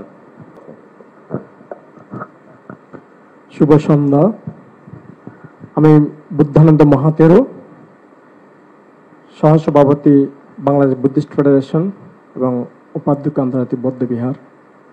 আমি প্রথমেই আমাদের চট্টগ্রামের সন্তান, নোবেল লরিয়েট, আমি ডক্টর মোহাম্মদ ইউনুস সাহেবের প্রতি অভিনন্দন জানাচ্ছি। আমরা গৌরবান্বিত। আজকে আমরা এখানে উপস্থিত হয়ে একটি কথা বলতে চাই যে যারা মহামানব গৌতম বুদ্ধের জীবন সম্পর্কে গবেষণা করেন তারা অবশ্যই জানেন, গৌতম বুদ্ধ ধর্মপ্রচার করতে গিয়ে তার ধর্মপ্রচারের সময় এক ফোঁটা রক্তপাত হয়নি। তিনি শান্তি, অহিংসা, সাম্য, মৈত্রীর মাধ্যমে তিনি ধর্মপ্রচার করেছিলেন। আমরা তারই অনুসারী। আমরা সবসময় বুদ্ধের অহিংসা, সাম্য নীতিতে বিশ্বাসী। এদেশে অষ্টম থেকে দ্বাদশ শতাব্দীতে পাল রাজারা প্রায় 750 বছর শাসন করেছিলেন। সেই শাসন আমলকে বলা হচ্ছে স্বর্ণযুগ, কারণ সেখানে কোনো সাম্প্রদায়িকতা ছিল না, সবাইকে নিয়ে শান্তিপূর্ণ অবস্থান করেছিলেন, মানুষ সুখে শান্তিতে বসবাস করেছিলেন। আমরা চাই এই বাংলাদেশে সেই আবহমান কাল থেকে আমরা এদেশে যেন যে ঐতিহ্য সংস্কৃতি আমরা বজায় রেখে এসেছি, এখন আমরা সেই দিক থেকে আমরা চাই আমাদের বাংলাদেশের সবাই, সকল হিন্দু, মুসলিম, বৌদ্ধ, খ্রিস্টান সবাই আমরা একত্রে বসবাস করব। আমাদের মাননীয় প্রধান উপদেষ্টা মহোদয় বলেছেন বাংলাদেশের সকল মানুষ একটি পরিবারের সন্তান। আমরাও কিন্তু সেটাই বিশ্বাস করি, একটি পরিবারে আমরা বসবাস করব। সবাইকে আমরা যে কোনো মানুষকে আমরা হিংসা করব না, সবাই আমরা সম্প্রীতির মাধ্যমে বসবাস করব, এটাই আমাদের কাম্য। তো আমি আরেকটা কথা বলতে চাচ্ছি সংক্ষেপে, যে গৌতম বুদ্ধ বলেছেন শত্রুতার মাধ্যমে কখনো শত্রুতা প্রশমিত হয় না, মৈত্রী, দয়া, ভালোবাসা দিয়েই জয় করতে হয়। এটাই গৌতম বুদ্ধের বাণী। সবাইকে ধন্যবাদ। এখানে দেন মাওলানা জুনায়েদ আল হাবিব। বিসমিল্লাহির রহমানির রহিম। গণপ্রজাতন্ত্রী বাংলাদেশ সরকারের প্রধান উপদেষ্টা, আপনাকে অসংখ্য ধন্যবাদ। আজকে বিভিন্ন ধর্মের এবং শীর্ষস্থানীয় ওলামায়ে কেরামকে একসাথে করে এখানে আলোচনার সুযোগ দেওয়ার জন্যে।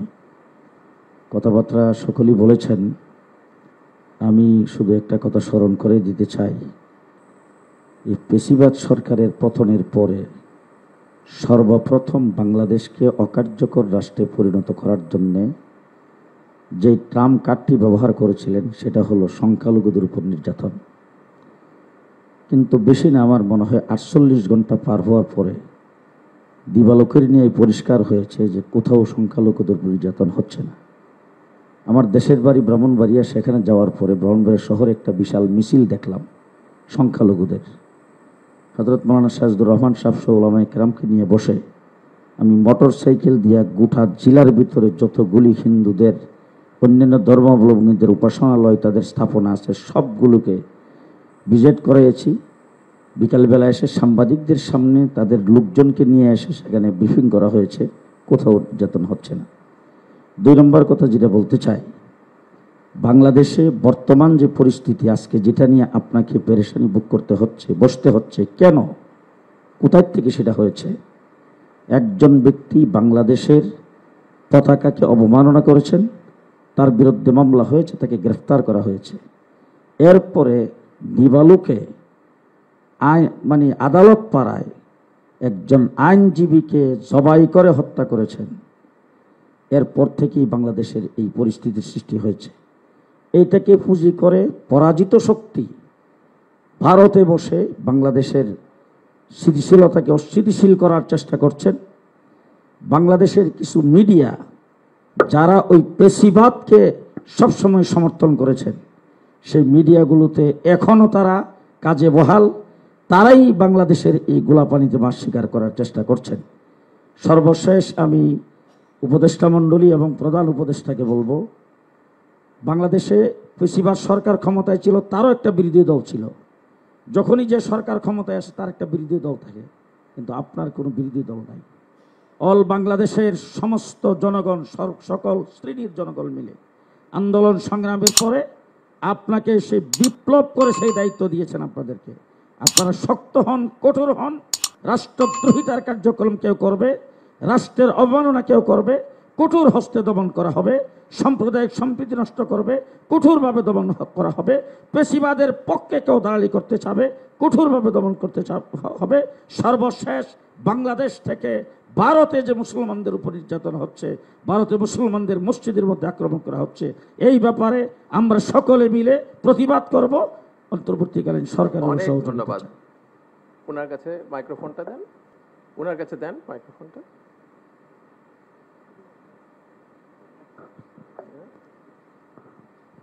আজ অত্যন্ত গুরুত্বপূর্ণ একটা বৈঠক। আমাদের বাংলাদেশের সম্মানিত প্রধান উপদেষ্টা, যাকে নিয়ে আমরা গর্ব করি, যিনি শান্তি পুরস্কার প্রাপ্ত, চট্টগ্রামের কৃতি সন্তান, বাংলাদেশের এই মাটির এই মানুষ, সোনার আহ্বানে আজকে আমরা এখানে যারা এসেছি সবাই অভিজ্ঞ, বিভিন্ন প্রতিষ্ঠান, শিক্ষা প্রতিষ্ঠান, ধর্মীয় প্রতিষ্ঠান, সামাজিক কর্মকাণ্ডের মধ্যে নিজেকে নিয়োজিত রেখেছেন। এবং এখানে যারা এসেছেন প্রত্যেকটা মানুষ অত্যন্ত গুরুত্বপূর্ণ। আমি প্রধান উপদেষ্টাকে আন্তরিকভাবে মৈত্রীচিত্তে আশীর্বাদ জানাচ্ছি, উনি দীর্ঘজীবী হোক। ওনার সুন্দর চিন্তাধারা, ভবিষ্যৎ পরিকল্পনা, যেন সবাইকে নিয়ে বাস্তবে রূপায়িত করতে পারে, সেই শক্তি, সাহস, বুদ্ধি, মেধা ওনার মধ্যে জাগ্রত থাকুক। এখানে যারা এসেছেন প্রত্যেকের কথা এত ভালো লেগেছে, বলার অপেক্ষা রাখে না। এই কথাগুলো যদি আমি আপনি মানবীয় জীবনে যদি প্রতিফলন ঘটাতে পারি, এই দেশ হবে সোনার বাংলা, এই দেশের মানুষ হবে সত্যবাদিতা, এই দেশের মানুষ হবে ন্যায় পরায়ণ আদর্শের ভূমিকা রেখে এই দেশকে চিরসুন্দর জাগ্রত রাখবে, পৃথিবীর মধ্যে প্রকাশ করবে, পরিচয় লাভ করবে বাংলাদেশ একটা ভালো মানুষের আবির্ভাব। যাহা ঘটে তাহা রটে। সব কিছু সত্য বলবো না, আবার সব কিছু মিথ্যা বলবো না। আমি সবাইকে আহ্বান জানাবো, আমরা যারা ধর্মগুরু আছি, বৌদ্ধরা, আমাদের কাছে যারা আসেন, আমরা তাদেরকে বলি, বড়দেরকে শ্রদ্ধা করো, সম্মান করো, নীতি আদর্শ নিয়ে চলো, ছোটদের প্রতি স্নেহ ভালোবাসা প্রদর্শন করো। মাকে মা হিসাবে, মাসি হিসেবে, দাদু হিসেবে জানো, দেখবে তুমি একদিন বড় হবে, তুমিও সম্মান, শ্রদ্ধা, স্নেহ ভালোবাসা পাবে। এই নয় আমি বড়, আপনি ছোট, কাউকে ছোট করে দেখার কোনো অবকাশ নেই। সেই ছোট ছেলে একদিন বড় হবে, রাষ্ট্রনায়ক হবে, সমাজপতি হবে, একজন বিদ্বান হয়ে বাংলাদেশের গৌরব বর্ধিত হবে। সুতরাং সবাইকে আহ্বান জানাবো, যারা ধর্মগুরু আছেন, আমরা যারা আছি, আপনাদের কথা যেভাবে শুনবে আমাদের কথা শুনবে। সবসময় এইভাবে বলবেন, তুমিও মানুষ, আমিও মানুষ, তোমার রক্ত লাল, আমার রক্ত লাল, আমার মধ্যে ব্যতিক্রম নাই, কিন্তু আচরণগত যেন খারাপ কিছু পরিলক্ষিত না হয়। আপনাদের দ্বারা ধর্মগুরুদের অনেক কিছু হবে, এই কথাটা সত্য। এটা যদি মাথায় রাখি তাহলে উনি যে আজকে আমাদেরকে প্রধান প্রদর্শক, যেই উপদেষ্টা, যেভাবে আহ্বান জানিয়েছেন, সেই ওনার মানে চিন্তা চেতনা, আগমন অর্থাৎ আলোচনা সার্থক হবে। আমার নাম হচ্ছে ধর্মমিত্র মাহাতের, বিহারাধ্যক্ষ, সচিব, chief about international Buddhist monastery, Merul Badda, Dhaka. ধন্যবাদ, ধন্যবাদ, অসংখ্য ধন্যবাদ। এখন আন্দরকিল্লা